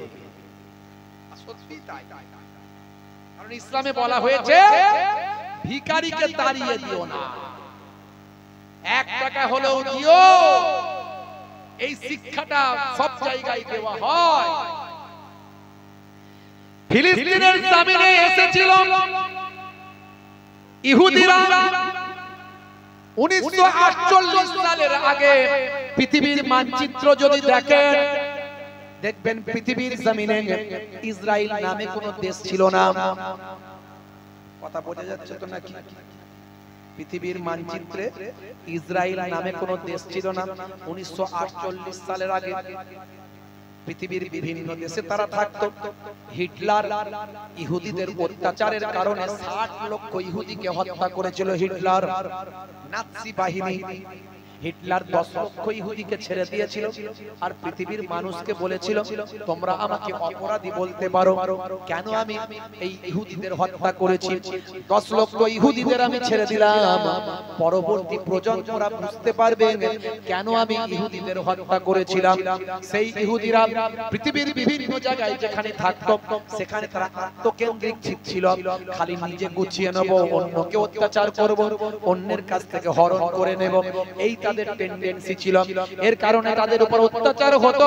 তারা সেখান থেকে বিচ্ছিন্ন হয়ে ভাই আমার মুসলিম দেশ ফিলিস্তিনে এসে হাজির হলো। ফিলিস্তিনের জমিনে 1920 সালে প্রথম ভাই আমার পোল্যান্ড থেকে এসে হাজির হলো। ফিলিস্তিনের মুসলমানদের কাছে এসে তারা আহাজারি করতে লাগলো, তাদের থাকার জায়গা দিতে বলল, তাদের ইনকামের ব্যবস্থা করে দিতে বলল। ফিলিস্তিনের মানুষরা ঈমানদার মুসলমান, তাদের মনে দয়া মায়া নবীর আদর্শ আছে, তাই তারা কি করলো, জায়গা দিল, থাকতে দিল, কাজ দিল। সারা পৃথিবী থেকে ইহুদিরা সেখানে জমতে শুরু করলো। জমতে জমতে তারা বলল আমরা এখানেই থাকবো, আমরা আর এই জায়গা ছেড়ে যাব না। তারা বলে এবার তো তোমরা চলে যাও, বলে না যাব না। এইভাবে থাকতে থাকতে আমেরিকার ব্রিটেনের সাহায্যে এই ইসরায়েলের জমিনটাকে তারা নিজেদের রাষ্ট্র ফিলিস্তিনের একটা অংশকে কেটে নিয়ে ইসরায়েল একটা রাষ্ট্র তারা বানিয়ে ফেললো। আমেরিকা ব্রিটেনের সহযোগিতায় দেশ তৈরি হয়ে গেল। তখন থেকে যুদ্ধ শুরু হলো। এই লড়াই আজকের নয়, 70 বছর আগে তখন থেকে লড়াই। কিন্তু আমেরিকা আর ব্রিটেন যেহেতু এদের সাহায্য করছে, তাই ফিলিস্তিন আর পারে না এদের সঙ্গে। সৈন্য অস্ত্র সব দিয়ে সাহায্য করছে। সেই তারা আজকে বিরাট শক্তিশালী হয়ে গেছে, হয়ে গিয়ে ফিলিস্তিনের মানুষগুলোকে শহীদ করে দিয়ে গাজাটাকে দখল করে দিয়েছে। আপনারা দেখে গাজাকে ধুলিস্যাৎ করে দিয়েছে, 60,000 মানুষকে শহীদ করেছে। হে তরুণ যুবকেরা, হে আমার বন্ধুরা, শুনে রেখে দিন বাবা, ইন্টারনেটে একটা ছবি ভাইরাল হয়েছে। ধ্বংসস্তূপের তলায় একটা মানুষ চাপা পড়ে আছে। সেই মানুষটার একটা শুধু হাতটা বের হয়ে আছে, আর সেই হাত থেকে একটা কাজ বের হয়ে আছে। সেই কাজটা বিশেষজ্ঞরা বলছেন 3 মাস বয়স হয়েছে। এই রকম একটা ছবি ইন্টারনেটে ভাইরাল হয়েছে। আমার কাছে ছবিটা রাখা আছে।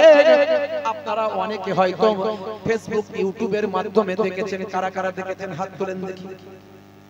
কেউ দেখেননি এমন ছবি? দেখেন আপনারা ফেসবুক ঘাটাঘাটি করেন? যারা ফেসবুক চালায় তারা কিন্তু নিজের একটা মিডিয়া। ফেসবুকে উল্টো পাল্টা করলে কিন্তু পুলিশ অ্যারেস্ট করবে। যা ফেসবুকে লিখতে হবে, বলতে হবে, সেটা যেন সংবিধানকে মান্যতা দিয়ে হয়। তাহলে কেউ অন্যায় ভাবে আপনার উপর আঘাত করলেও কিছু করতে পারবে না, আইন আপনার পক্ষে থাকবে। ফেসবুক যারা চালান তার মানে তার একটা মিডিয়া, ইউটিউব যারা চালান তার একটা মিডিয়া। তাহলে আমরা সবাই মিডিয়া। ওই সাম্প্রদায়িক মিডিয়া কি করবে? ওই সাম্প্রদায়িক মিডিয়া কি করবে যদি আমরা সবাই মিডিয়া হয়ে যাই? কিন্তু মিডিয়া হয়ে গেলে তো জ্ঞান অর্জন করতে হবে না, একটু বুঝতে হবে, জানতে হবে। দেখো সবই আল্লাহর ইচ্ছা। পানি নেমে গেল, তাহলে কি জলসা শেষ করে দেবো? হবে বলতে ভিজে ভিজে হবে। একটু সামনে দিকে চলে আসে, একটু কালেমা জিকির লা ইলাহা ইল্লাল্লাহ। এইদিকে চলে, এইদিকে জায়গা, এখানটা একটু বেশি জন চলে আসে। আর এমন পানি হয় না তাড়াহুড়ো করা, বিরাট পানি হলে তখন আসবে। একটু যদি পানি পড়ে তো লাফালাফি করার কি আছে? আল্লাহ চাইলে পানি দিতে পারে, নাও তো দিতে পারে, না নাও তো হতে পারে পানিটা। আপনারা এমন তড়িঘড়ি করলে কি ব্রিগেড সমাবেশ করবেন বলেন দেখি? কি সফল করবে? একবার যদি এসে বলে ছুট, তাহলে কি হবে? আরে পানিটা তো আল্লাহ নাও দিতে পারে। এই তো শুরু হয়েছে টিপ টিপ করে। একবার জোরে সোরে তাকবীর দেন, নারে তাকবীর। জোরে হবে না তাকবীর, নারে তাকবীর, নারে তাকবীর। দয়ার নবী গো আমার ময়ার নবী গো, সব ছাড়িব কিন্তু তোমায় ছাড়তে পারি না। জোরে হবে না? জোরে হবে না? পানি হচ্ছে হচ্ছে ঘাবড়ে যাচ্ছে কেন? বসে যেখানে যে পরিস্থিতি সেখানে বসে, ঘাবড়ে যাচ্ছেন কেন? নবীর রওজা শরীফ দেখে মন ভরে না, দিদার দাও গো শাহে মদিনা, দিদার দাও গো শাহে মদিনা। জোরে হবে না?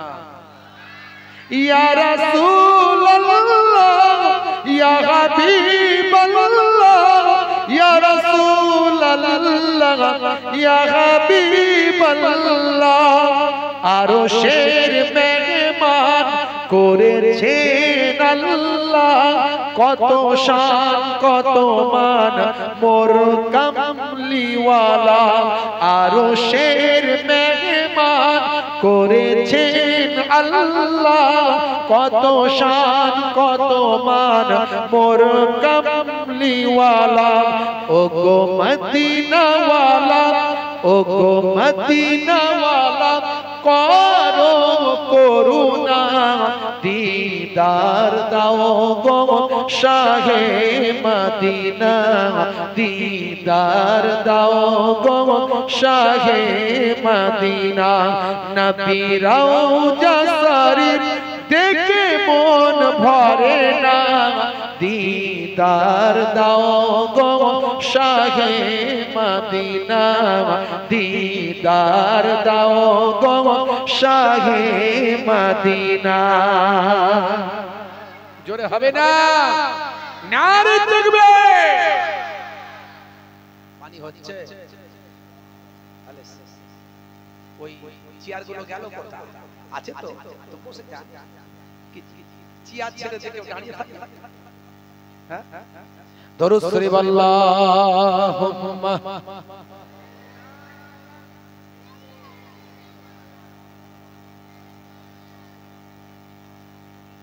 ওয়া আলা আলিহি।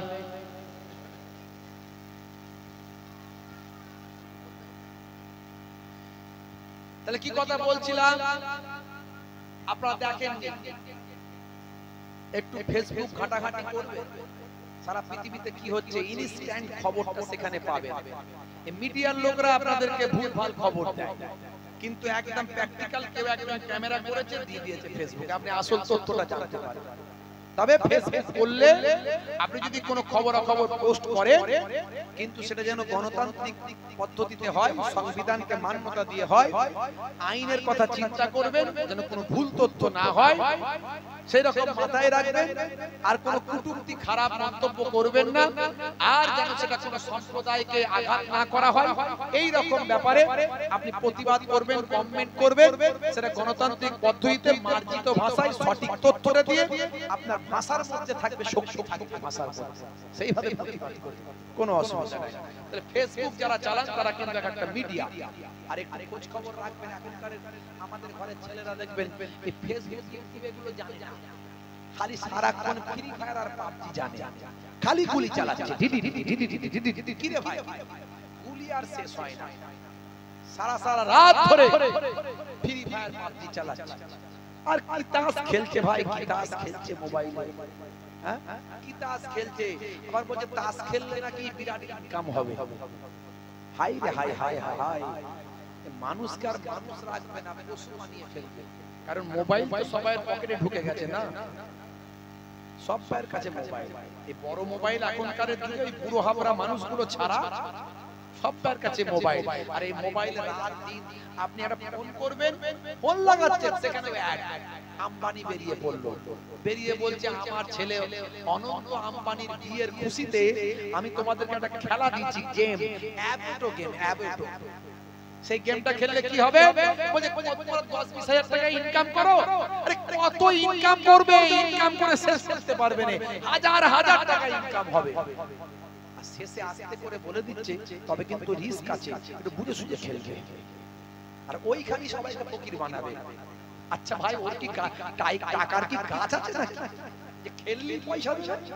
তার মানে তোমার আমার কাছ থেকে লুটে নেবে, নিয়ে হাজার জনের কাছ থেকে লুটে নিয়ে একজনকে দেবে, আর মাঝখান থেকে কমিশন খেয়ে নেবে।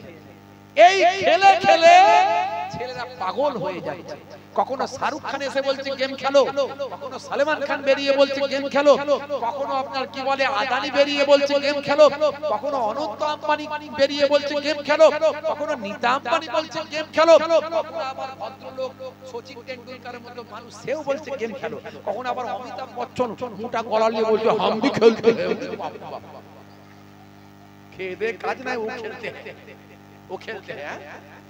মানুষকে বোকা বানিয়ে বানিয়ে শেষ করে ফেললো। রাত দিন ছেলেরা মোবাইল গুলি চালাচ্ছে। পৃথিবীতে কি হচ্ছে, কোথায় কি চলছে কোনো খবর নাই। না হলে আমি যে তথ্যটার কথা বললাম, যদি ফেসবুক চালাতেন একবার না একবার চোখে পড়তো। ফেসবুকে ভাইরাল ফিলিস্তিনের জমিনে ধ্বংসস্তূপের তলায় হাতটা বেরিয়ে আছে। আল্লাহ ছাড় দেন, ছেড়ে দেন। আজকে সেই ইসরায়েলে দাবানল চলছে, জানেন এটা? এটাও সবাই জানে না। খোঁজ খবর না রাখলে কি করে জানবে? সোশ্যাল মিডিয়া ঘাঁটতে হবে, তবে তো জানতে পারবে। আমেরিকাতেও দাবানল চলছে আর ইসরায়েলেও দাবানল চলছে।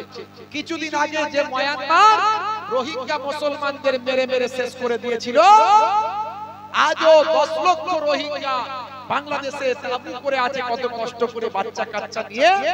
যে রোহিঙ্গাদের জ্বালিয়ে পুড়িয়ে শেষ করেছিল, ছোট ছোট ফুলের মতো বাচ্চাদের উপরে পেটে পা দিয়ে নাড়ি ভুড়ি বের করে দিয়েছিল, সেই জালিমরা আল্লাহ সেই জালিমদেরকেও ছাড়েনি। কোন মৃত্যু আমরা কামনা করিনি, কিন্তু আমার আল্লাহর মাঠ ঠিক হবেই হবে। এই কিছুদিন আগে মাত্র এই মায়ানমারে এমন ভূমিকম্প আল্লাহ দিয়েছে, 10 তলা 20 তলা বিল্ডিং গুলো আমার পাশের ঘরের মতো করে সব চাপা পড়ে গেছে। তারা সরকারি হিসাবে বলছে 10,000 মানুষ মারা গেছে, আমার বিশ্বাস সেটা 50,000। তাহলে আল্লাহর মার আছে, আল্লাহ ছাড় দেন, ছেড়ে দেন না। এই ইসরায়েলেরও হবে, সময় লাগবে। কিন্তু দুর্ভাগ্য, আমরা আল্লাহকে চিনতে পারিনি, আল্লাহর নির্দেশ মানতে পারিনি, আল্লাহর হুকুম মানি না। 100 জনের 70 জন 5 ওয়াক্ত নামাজ পড়ে না, 100 জনের 80 জন 5 ওয়াক্ত নামাজ পড়ে না। রাগ করবেন না বাপ, আমি এহসাস দিতে এসেছি, কষ্ট দিতে আসিনি, কষ্ট দিতে আসেনি। আজ দুনিয়ায় কতজনের জন্য আছেন আপনি ভাবেন একটু বুকে হাত দিয়ে। কত মানুষের জানাজা নামাজ পড়েছে, কত মানুষকে দাফন কাফন করেছে, কত মানুষ হার্ট অ্যাটাক করে আপনার সামনে মরে গেল, কে অ্যাক্সিডেন্ট হয়ে মরে গেল। আপনি কতদিন বাঁচবেন গ্যারান্টি আছে? এখনো নামাজ ধরলেন না। চাচাও ছুটছে, ছাগলও ছুটছে। ছাগল ছুটে ছুটে মসজিদে ঢুকে গেছে, 70 বছরের চাচা ছুটে ছুটে এসে মসজিদের সামনে ওই বারান্দায় ঢোকার আগে সিঁড়িতে দাঁড়িয়ে গেছে। আর নামাজিরা ভিতরে ছিল, ছাগল দেখতে পেরে হ্যাট হুট ছ্যাক ঠুক করছে, এই বেরো বেরো ভাগ হচ্ছে, এই ছাগল ঢুকে গেছে, ছি ছি ছি বেরো বেরো বেরো। চাচা তখন দাঁড়িয়ে বলছে, হাগা একটা অবেলা জানোয়ার না হলে ঢুকিয়ে গেছে, এত বেরো বেরো হচ্ছে কেন? ভদ্র ভাষায় বলতে পারবে? ওর কি বুদ্ধি আছে? বুদ্ধি থাকলে ঢুকতো। আমাকে কোনোদিন ঢুকতে দেখেছো?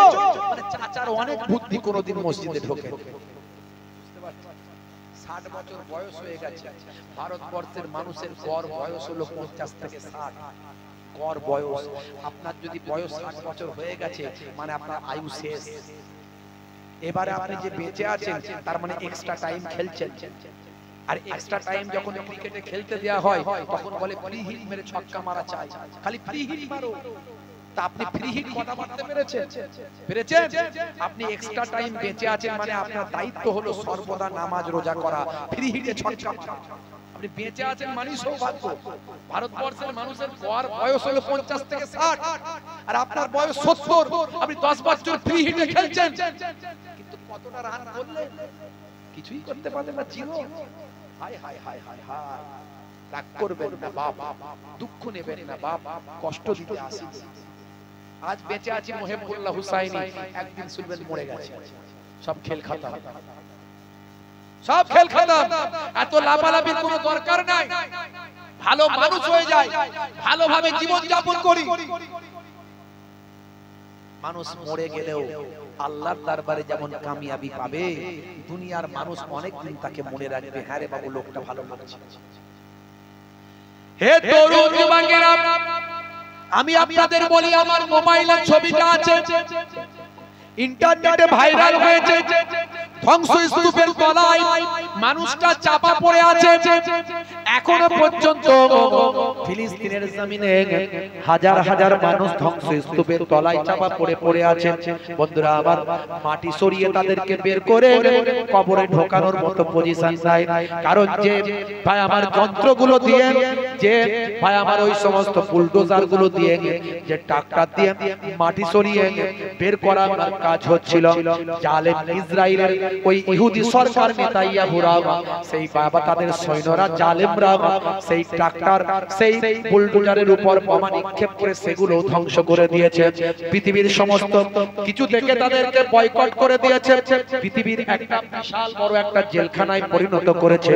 জেলখানার ভিতরে বন্দী করে উপর থেকে বোমা নিক্ষেপ করে আর নিচে থেকে সৈন্য ঢুকিয়ে তাদেরকে শহীদ করেছে।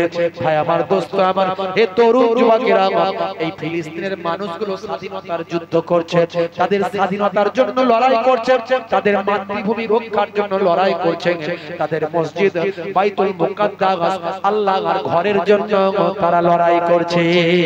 তারা বলছে আমাদের জীবন চলে যাবে, 60,000 চলে গেছে, যদি কোটি কোটি মানুষ আমরা মরে যাই তাও ভালো, কিন্তু আমাদের ঈমান ছাড়ব না। ঈমানের তেজ। হে তরুণ যুবকেরা, হে আমার বন্ধুরা, শুনে রেখে দিন বাবা, জেনে রেখে দেন, হে মুসলমান, একটুখানি লক্ষ্য করুন। তাই সেখানকার মানুষগুলো ঈমানের জন্য শহীদ হচ্ছে, নিজেদের জীবনকে উৎসর্গ করছে। ধ্বংসস্তূপের তলায় একটা মানুষ চাপা পড়ে আছে, তার হাতটা বেরিয়ে আছে, তার হাতের ভিতর থেকে একটা ছোট্ট চারা গাছ বের হয়েছে। এই গাছটার বয়স বিশেষজ্ঞরা বলছেন 3 মাস বয়স হয়েছে। কিসের গাছ? গাছটা হলো খেজুর গাছ। অর্থাৎ বিশেষজ্ঞরা বলছেন যখন তিনি মারা যান, যখন উপর থেকে বোমা নিক্ষেপ করা হয়, তখন তার হাতের ভিতরে একটা খাজুর ছিল, তিনি খাবেন বলে ঠিক করেছিলেন। জালেমরা তাকে আর খেতে দেয়নি, উপর থেকে বোমা নিক্ষেপ করেছে, হাতে খাজুরটাকে নিয়ে তিনি মুঠো করে শহীদ হয়ে গেছেন, ইন্তেকাল করেছেন, ধ্বংসস্তূপের তলায় চাপা পড়ে গেছে, হাতটা তার মাটির উপরে বের হয়ে আছে। এইভাবে 3টে মাস কেটে গিয়েছে। হে তরুণ যুবকেরা, ওই খাজুরটা থেকে একটা চারা গাছ হাতের ভিতর থেকে বের হয়ে এসেছে, মাত্র 3 মাস বয়স। বিশেষজ্ঞরা বলছেন 3 মাসের চারা গাছ। বন্ধুরা আমার, তরুণ যুবকেরা আমার, ভাই আমার, দোস্ত আমার, এর দ্বারাই প্রমাণ হয়ে যায় মানুষটা 3 মাস আগে মারা গেছে। কিন্তু মানুষ মারা গেলে 6 ঘন্টা পর থেকে ডেড বডির পচন শুরু হয়। এটা আমি বলছি না, সায়েন্স বলছে, বিজ্ঞানীরা বলছে, স্বাস্থ্য বিশেষজ্ঞরা বলছে মানুষ 6 ঘন্টা পর থেকে ডেড বডির পচন শুরু হয়। কবরে দেওয়ার 24 ঘন্টা পরে পায়ুদ্বার দিয়ে শরীরের পোকাগুলো বেরিয়ে যায়। মাটির পোকা, শরীরের পোকা বিলবিল করতে থাকে আস্তে আস্তে। মাত্র 3 দিন যেতে না যেতে মানুষের সবচেয়ে আগে নাকটা পচে যায়। ভাই আমার, 6 দিন পরে এই নখগুলো সব খুলে খুলে চলে যায়। আর 9 দিন পরে মানুষের শরীরে যত লোম আছে, চুল আছে, সব ঝরে পড়ে যায়। মাত্র 17 দিনের মধ্যে পেটটা ফুলে গিয়ে দুম করে বাস্ট হয়ে যায়। সারা শরীরের পোকাগুলো বাইরে বের হয়ে যায়। মাটির পোকা, কবরের আশপাশের পোকা আর শরীরের পোকা পোকার স্তূপ হয়ে যায়। মাত্র 2 মাসের মধ্যে শরীরের সমস্ত পোকাগুলো গোস্ত পোস্ত যা আছে সব খেয়ে ফাঁকা করে কঙ্কাল বানিয়ে দেয়। মাত্র 90 ডেজ, 90 দিনের মাথায় কঙ্কালের জয়েন্ট গুলো সব খুলে যায়। আর মাত্র 1 বছর 365 দিনের মধ্যে কঙ্কালের হাড় হাড্ডি পর্যন্ত মাটি খেয়ে ফিনিশ করে দেয়। কেবলমাত্র তুরকারা কয়েকটা হাড় মাটিতে পড়ে থাকে। ভাই, এই হলো মানুষের অবস্থা। কিসের অহংকার, সে টাকার ক্ষমতা দেখাচ্ছে। কি দামি মোবাইল কিনেছেন দেখাচ্ছে, এই 1.5 লাখ টাকার মোবাইল দেখেছিস? দেখেছিস? তুই কি আমার সামনে পাঙ্গা নিবি রে? 1.5 লাখ টাকার মোবাইল নিয়ে ঘুরে বেড়ায়। এই যে অহংকার, তাকাব্বুরি, গাড়ি বাড়ি জায়গা জমি, হিম্মত ক্ষমতা শরীর স্বাস্থ্য, কিসের লাফালাফি? খালি চোপ মরে যাওয়ার 24টা ঘন্টা কাটতে না কাটতে ওই পেছনের দরজা দিয়ে শুধু পোকা বের হবে। বুঝতে পারছেন? রাগ করবেন না আমার, আমি একবার ইহসাস দিচ্ছি আপনাদের। আল্লাহ করে আপনারা নেক মানুষ, ভালো মানুষ। হে তরুণ যুবকেরা, বিশেষজ্ঞরা বলছেন ডেড বডিটার বয়স 3 মাস হয়ে গেছে, তাই চারা গাছটার বয়স 3 মাস হয়েছে। স্বাস্থ্য বিশেষজ্ঞরা বলছে মানুষ মরে গেলেই তো পচন শুরু হয়, কিন্তু এই মানুষটাকে দেখলে অবাক হয়ে যায়। হাতটা দেখে বোঝা যায় কোনো পচন নাই, কোনো গলে যাওয়া নাই, কোনো পচে যাওয়া নাই, কোনো ফুলে যাওয়া নাই, কোনো পোকামাকড় নাই। 3 মাসের একটা ডেড বডি, হাতটা উপরে আছে, কোনো পাখি খায় না, সাপে ঠোকরায় না, বিভিন্ন জীবজন্তুতে আঘাত করে না। সবকিছু থেকে আল্লাহ হেফাজত করে শহীদকে জিন্দা জীবিত রেখে দিয়েছেন। আল্লাহ বলছেন যারা শহীদ হয়ে যায় কেমন ভাবে জীবিত থাকে তোমরা জানো না।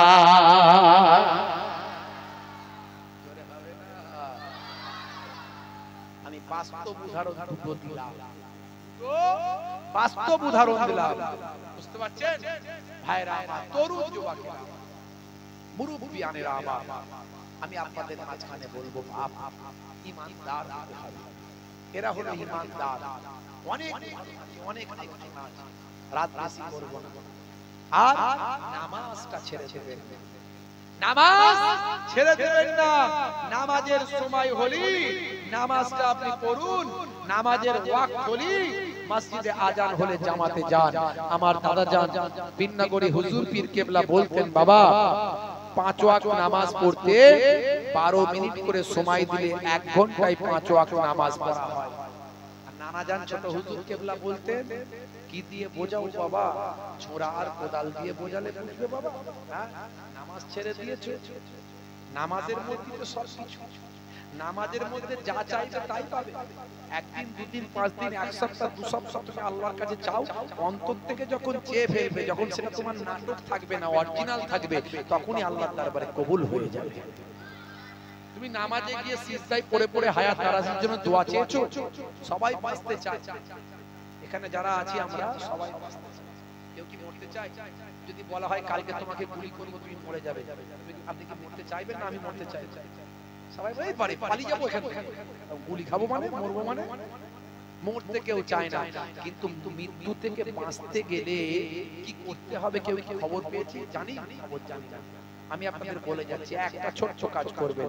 নামাজে গিয়ে সিজদায় গিয়ে আপনি সিজদায় সুবহান রাব্বিয়াল আলা, সুবহান রাব্বিয়াল আলা পড়ে নিয়ে আপনার মনে দুঃখ যন্ত্রণা যা খুশি বলবেন, তার সঙ্গে আল্লাহকে বলবেন, আল্লাহ আমি বাঁচতে চাই, আল্লাহ আমি বাঁচতে চাই। এরকম কজন বলেন? একবার হাত তুলে দেখান তো দেখি। দেখছেন কারো বলা হয়। এই আজকে আমি বলে গেলাম, এরপরে দেখবেন আপনারা অনেকেই বলবেন, কারণ বাঁচতে আমরা সবাই চাই, মরতে কেউ চাই না। দীর্ঘজীবী হতে সবাই চায়, দোয়া চাইতে হবে, তবে তো আল্লাহ বাঁচাবে। আর সেই দোয়াটা চাইবেন কোথায়? দোয়াটা চাইবেন আল্লাহর কাছে সিজদায়। আমরা ওলিয়া উলিয়াদের দরবারে তাদের ওসিলা দিয়ে দোয়া চাই, এইজন্য আমরা পীর মাশায়েখদের দরবারে যাই। আমরা ভণ্ড পীরের মুরিদ নয়, আমরা অরিজিনাল হাক্কানি পীরের মুরিদ। আমরা ফুরফুরা শরীফ মুজাদ্দিদ জামানকে দেখে চলি। কে মুহিবুল্লাহ হুসাইনি, ছোট হুজুরের নাতি কি পোতা কি অমুক কি তমুক। আমি যদি কোনো ভুল করি আমার কাছ থেকে দূরে সরে যাবে, কিন্তু হক পীর আল্লাহর ওলি, যিনি জামানার মুজাদ্দিদ, যিনি যেটা দেখে গেছে, দেখিয়ে দিয়ে গেছেন, তার থেকে ভালো কথা আমাদের পশ্চিমবঙ্গে আর কেউ বলেনি। কারণ তিনি একেবারে যোগ্য আল্লাহর ওলি ছিলেন, জামানার মুজাদ্দিদ ছিলেন।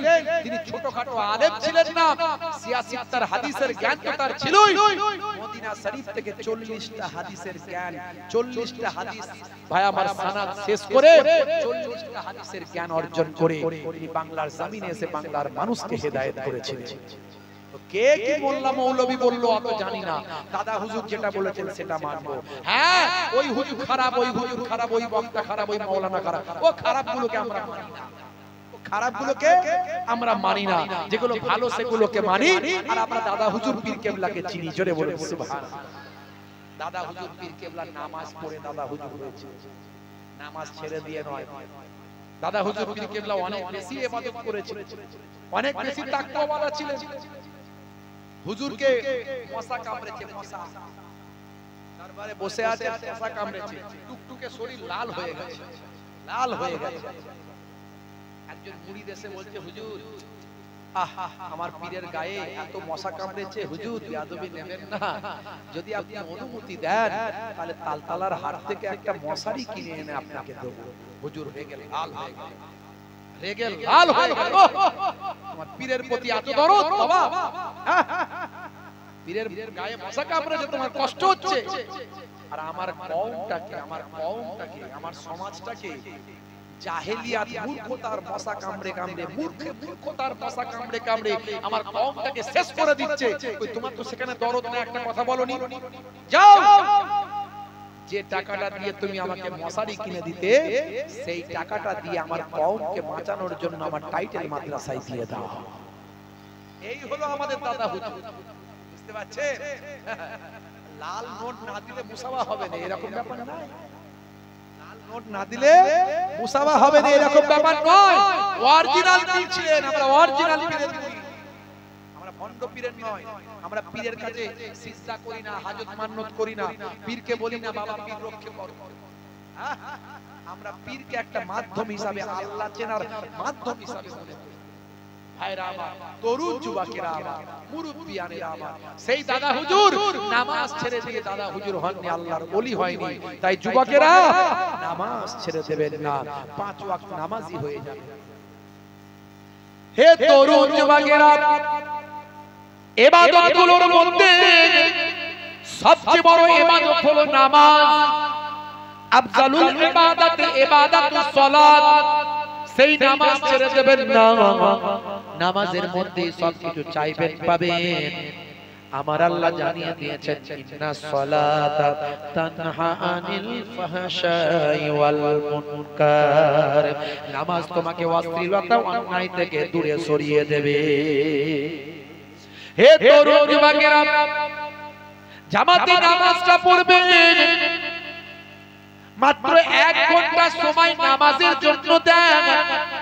1 ঘন্টা যদি নামাজের জন্য দেন, 23টা ঘন্টা আমার আল্লাহ সাকসেসফুল করে দেবেন। আপনার 23 ঘন্টা কামিয়াবি দেবেন আমার আল্লাহ। এটা আমার আল্লাহ ঘোষণা করে দিয়েছেন মুয়াজ্জিন আযানের মধ্যে দিয়ে, সেটা আপনাকে জানাই। 5 ওয়াক্ত নামাজে মুয়াজ্জিন কি বলে, এটা কি আমরা একবার ভেবেছি? মুয়াজ্জিন বলে, হাইয়া আলাস সালাহ,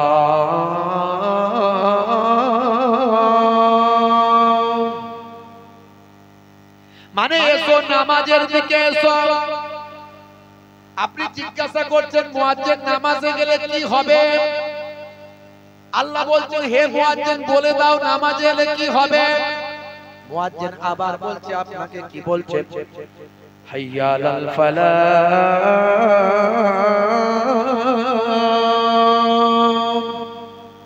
নামাজে এলে মুয়াজ্জিন বলছে, বলে দিচ্ছি শোনো, নামাজে এলে আমার আল্লাহ তোমাকে কামিয়াবি দান করবে, সাকসেসফুল বানিয়ে দেবে। জোরে হবে না? বান্দা নামাজ পড়ো, আঁকড়ে ধরো, ছেড়ো না নামাজ এই জীবনে, করো না কাজা হবে যে সাজা, দোজখ ঠিকানা আখিরাতে, দোজখ ঠিকানা আখিরাতে। আল্লাহ হেফাজত করুন, বলো আল্লাহু আমিন, বলো আল্লাহু আমিন। ফজর গেল ঘুমে ঘুমে, জোহর বেলাতে কাজ, আসর গেল তাসার আড্ডায়, মাগরিব হেলা ফেলাই। কথা ঠিক না ভুল বলেন? ফজর গেল ঘুমে ঘুমে, জোহর বেলাতে কাজ, আসর গেল তাসার আড্ডায়, মাগরিব হেলা ফেলাই। নামাজ তোমার সঙ্গের সাথী, নামাজ হলো গোরের বাতি। নামাজ বিনা এই দুনিয়ায় সবই যে বৃথা। বান্দা নামাজ পড়ো, আঁকড়ে ধরো, ছেড়ো না নামাজ এই জীবনে। করোনা কাজা হবে যে সাজা, দোজখ ঠিকানা আখিরাতে, দোজখ ঠিকানা আখিরাতে। আল্লাহ তাআলা আমাদের আখিরাতে জাহান্নাম দোজখ থেকে হেফাজত করুন, বলো আল্লাহুম্মা আমিন। কারা কারা নামাজ পড়বে একটু হাত তুলে দেখান তো দেখি।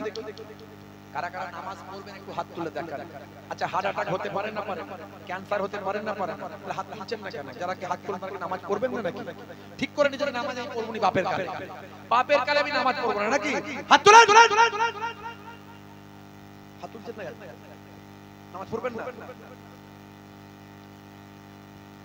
নারে তাকবীর! প্রত্যেকে নামাজ পড়বেন, নামাজ ছাড়বেন না। কাজা হলে কাজা পড়বেন। দাঁড়িয়ে নামাজ পড়তে পারেন না, বসে পড়বেন। অনেক নামাজ পড়তে পারেন না, ফরজ ওয়াজিব নামাজটা পড়ে হলো ঘুমাবেন। আল্লাহর কাছে দোয়া চাইবেন, আল্লাহ আমি বাঁচতে চাই, হায়াত দারাজ করে দাও। আল্লাহ আমার শরীর সুস্থ করে দাও, বড় রোগ বাঁচিয়ে দাও। বড় রোগ আছে, অসুখ আছে, কাঁদবে, নামাজে কাঁদবে, কেউ দেখবে না, শুধু আল্লাহ দেখবে। আল্লাহ আপনার দোয়াটা কবুল করে নেবে। একদিন, দুদিন, 3 দিন, এক সপ্তাহের মধ্যে কবুল করে আপনি আল্লাহর নিয়তকে কবুল ও মঞ্জুর করে নেবেন। নামাজটা ছাড়বেন না বাপ, এটা বলে দিয়ে গেলাম, হাত জোর করে বললাম, হাত জোর করে বললাম। যদি বাঁচতে চান, দেওয়ালে পিঠ থেকে গেছে, এমন দিন আসছে আপনার ভোটাধিকার কেড়ে নেওয়া হবে, ভোটাধিকার কেড়ে নেওয়া হবে, ভোট দিতে পারবেন না। সেই লাইন চলে এসেছে। একমাত্র বাঁচাতে পারে কি? আল্লাহ। আল্লাহ ছাড়া আমাদের আর কেউ না। বুঝতে পারছেন? আমাদের ওয়াকাফের সম্পত্তি সুপ্রিম কোর্টে ঝুলছে, বুঝতে পারছেন? ভাইরা আমার, তরুণ যুবকেরা আমার, নামাজি হয়ে যান। পাকাল মাছ যেমন কাদায় থাকলে গায়ে কাদা লাগে না, আমার আল্লাহ আপনাকে কোনটা দিয়ে হেফাজত করবেন আপনি বুঝতে পারবেন না। তাই নামাজি হয়ে যান, হাত জোর করে বললাম। আর যুবকরা, বড় সুন্নত একটা যেটা আমি সব জায়গায় বলি, সেটা হলো মুখের দাড়ি। তোমাদের বলো লজ্জা লাগছে হুজুর, দাড়ি রাখলে লজ্জা লাগে। আর দাড়ি না রাখলে তোমার তো পুরুষ বলি মনে হবে। পুরুষদের একটা পুরুষ আর একটা মহিলার বাহ্যিক সবচেয়ে বড় পার্থক্য হলো মুখের দাড়ি। কিসের লজ্জা লাগে? বিরাট কোহলি এত বড় ক্রিকেটার মুখে দাড়ি রেখেছে, হরভজন সিং দাড়ি রেখেছে, লিওনেল মেসি দাড়ি রেখেছে, হাসিম আমলা দাড়ি রেখেছে, জুনায়েদ জামশেদ দাড়ি রেখেছে, মঈন আলী খান দাড়ি রেখেছে। পৃথিবীর বিখ্যাত সেলিব্রিটি সব। লজ্জা লাগে না তো? ভারতের বর্তমান প্রাইম মিনিস্টার মুখে দাড়ি আছে না? রবীন্দ্রনাথ ঠাকুরের মুখে দাড়ি ছিল কি ছিল না? রামকৃষ্ণ পরমহংসদেবের মুখে দাড়ি ছিল না ছিল না? 1 লক্ষ বা 2 লক্ষ 24,000 পয়গম্বরের মুখে দাড়ি। আমি বলছি না মুহিবুল্লাহ হুসাইনির মতো বড় দাড়ি রাখতে, সেটা যদি রাখতে যদি লজ্জা লাগে, ছোট হলো ওরা। এখন তো দাড়ি হলো ফ্যাশন, মুখের সৌন্দর্য, বুঝতে পারছো? ফ্যাশন। দাবি ছোট হলেও রাখুন, কিন্তু সেটা ফ্যাশন মনে করে নয়, নবীর সুন্নাত মনে করে রাখুন। আজ বেঁচে আছেন, কাল থাকবেন কিনা গ্যারান্টি নাই। কবরে চলে গেলেই মুনকার নাকির ফেরেশতা এসে বলবে মান রাব্বুকা, দেখতে পাবে ছোট হলো মুখে নবীর সুন্নাত বলে দাড়িটা রাখা, হতে পারে ওই দাড়িটাই তখন হবে নাজাতের জারিয়া। বাপজি আমার, হাত জোর করে বললাম, রাগ করবেন না, আমি কাউকে দুঃখ দিতে আসি। যাদের মুখে দাড়ি নাই তারা ভাববেন না আমাদেরকে বকছে, না না না। আরে আমি তো ইহসাস দিতে এসেছি। এই জন্যই তো আমাকে এনেছে, যেগুলো হয়নি, যেগুলো করতে পারেনি সেগুলো বুঝিয়ে দিয়ে যাব। এই জন্যই তো বলছি, ভুল তো মানুষের হয়, আমরা তো ভুল করি, বুঝতে পারছেন? তাহলে দুটো জিনিস সবচেয়ে বেশি করবেন, একটা হলো নামাজ, একটা হলো দাড়ি। এই দুটো কাজ করলে আপনি সাকসেসফুল মানুষ হয়ে যাবেন ইনশাআল্লাহ। আর ঈমানকে মজবুত করুন, মানুষকে ভালোবাসুন, মানুষকে নিয়ে থাকুন। হিন্দু, মুসলিম, খ্রিস্টান, জৈন, বৌদ্ধ মিলেমিশে চলুন, সকলকে ভালোবাসুন, বেশি বেশি মানুষের সঙ্গে ভালো ব্যবহার করুন। এটা আমার নবীর আদর্শ। এই ব্যবহার দেখিয়ে, নবীর আখলাক দেখিয়ে, চরিত্র দেখিয়ে, আদর্শ দেখিয়ে সারা পৃথিবী নবী জয় করেছে। আর দেরি করব না, আসুন একবার সালাতের নাজরানা পেশ করি। ইয়া নবী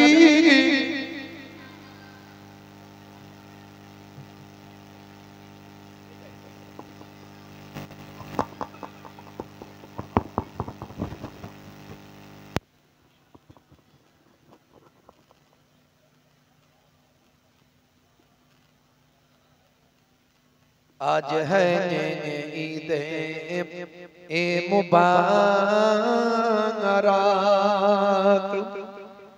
आज है रोज़े ए मुसर्रत,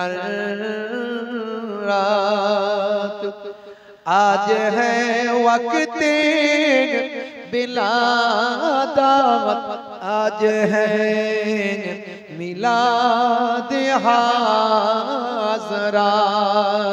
या नबी सलाम,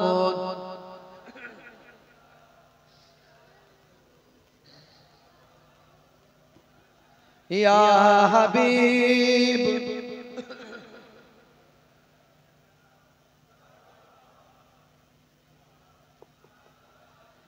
কঠিনো হাসো রের দিনে তুমি নবী উঠিবে প্রথমে, গুনাহগার উম্মত তেরি তরে সুপারিশ করিবে সেদিনে। ইয়া নবী সালামুন, ইয়া রাসূল সালামুন, ইয়া হাবিব সালাওয়াতুল্লাহ। রাসূলের পিতা আব্দুল্লাহ, হাবিবের মাতা আমিনা, নবীজির নাতি দুজনা হাসান ইমাম হুসেন। ইয়া নবী সালামুন আলাইকা, ইয়া রাসূল সালামুন, ইয়া হাবিব সালামুন আলাইকা, সালামুল্লাহ আলাইকা। সকলে বলুন ইয়া রাব্বি সাল্লাল্লাহু আলাইহি ওয়াসাল্লাম बेजर में दुरूद और सलाम बरमिन नबी पर अपने मुदमद अल्लाहुम्मा सय्यिदना।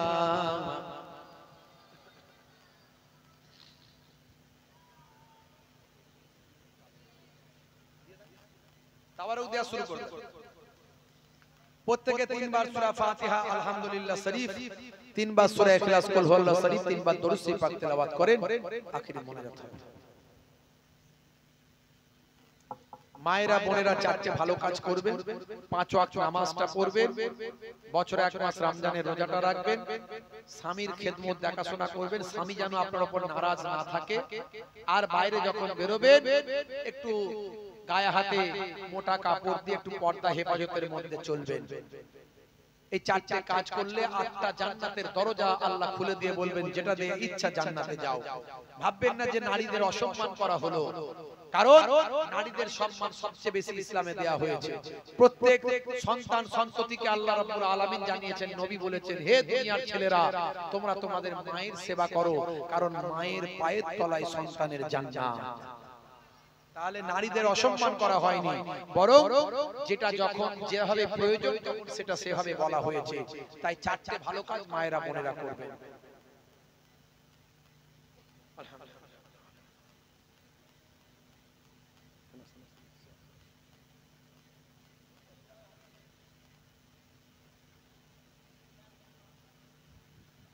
প্রত্যেকে দিয়ে দেন, তাড়াতাড়ি দিয়ে দেন তাবারক।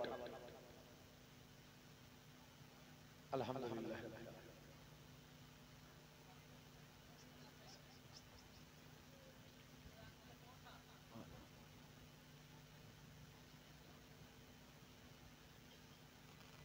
বল হল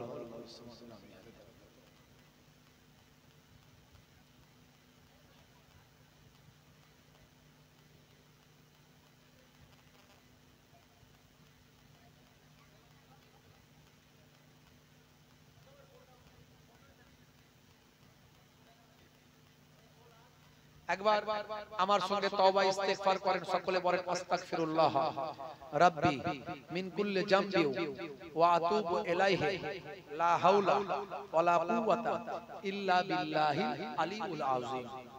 একটা দাওয়াত দিয়ে যায় ফাল্গুন মাসের 10 তারিখ। আমার দাদাজান পীরনগরী হুজুর পীর কেবলা, যাকে জিন্দা পীর জিন্দা ওলি বলা হতো, মস্ত বড় আল্লাহর ওলি ছিলেন, যাকে জিন্দা পীর জিন্দা ওলি বলা হতো, সেই পীরনগরী মায়াপুর পীরনগরী হুজুর পীর কেবলা রাহমাতুল্লাহ আলাইহির বাৎসরিক সওয়াবে সানি, যেটা ফাল্গুন মাসের 10 তারিখ হয়। ফাল্গুন মাসের কত তারিখ বললাম? 10 তারিখ। সামনে বছর রমজানের রোজা পড়বে, তাই দিনের বেলা ওয়াজ নাসিহাত জোহর বাদ আর ইফতারে দোয়া হয়েই শেষ। আপনাদের সকলকে দাওয়াত দিয়ে যাচ্ছি, বলেন ইনশাআল্লাহ যাওয়ার চেষ্টা করবেন।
এই পবিত্র বায়াত পাক পাঞ্জাতান হুজুর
দাওয়াত মানুষের কাছে পৌঁছেছিলেন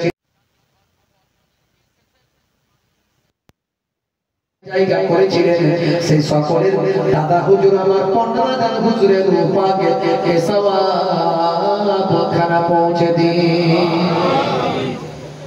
বড় হুজুর পীর কেবলা রাহমাতুল্লাহ আলাইহি বড় নানা জান সেজো নানা জান ছোট হুজুর পীর কেবলা রাহমাতুল্লাহ আলাইহি হুজুর আল্লাহ পাকে সওয়াব খানা পৌঁছে দিন।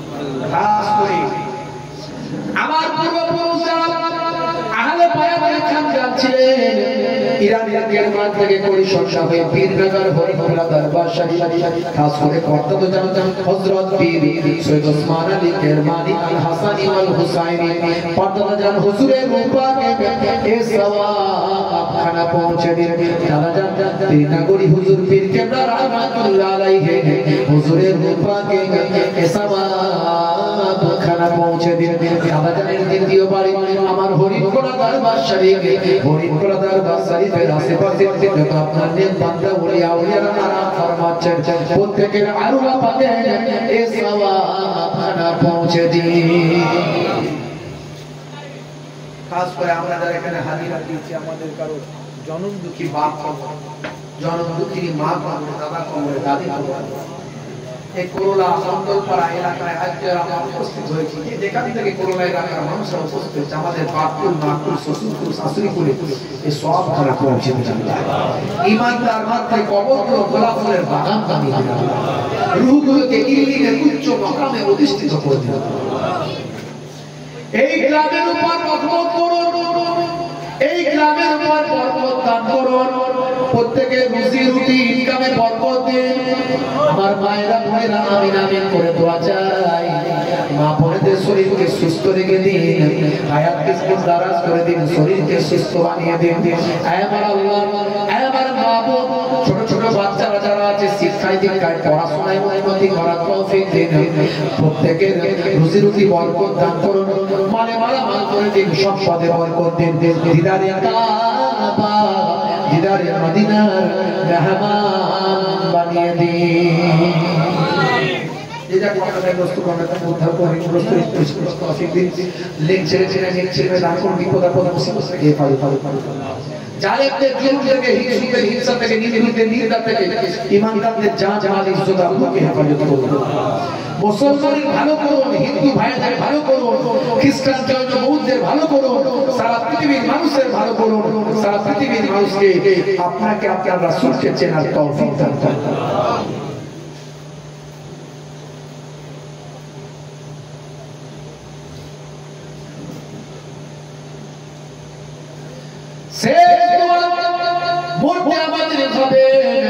মৃত্যু ছাড়া কেউ রেহাই পায় আর পাবো না। মওতটা যখন আমাদের দেবে রাস্তাঘাটে পড়ে যেন মওতটা না হয়। অ্যাক্সিডেন্ট মওত দেবেন না, হঠাৎ মৃত্যু দেবেন না, ক্যান্সার টিউমার প্যারালাইসিসে মওত যেন না হয়, বেইজ্জতের মওত দেবেন না, কুকুর শুকরের মতো রাস্তার ধারে মরে না পড়ে থাকে। মওতটা যখন আমাদের দেবেন যেন রমজান মাস হয়, জুমার দিন হয়, রোজা রাখা অবস্থায় পাক কালেমা শরীফ পড়তে পড়তে আপনার নবীর চাঁদ মুখখানা দেখতে দেখতে মওতটা নসিব করে দিন। আমিন আমিন আমিন আমিন আমিন লা ইলাহা ইল্লাল্লাহ আর জোরে লা ইলাহা ইল্লাল্লাহ লা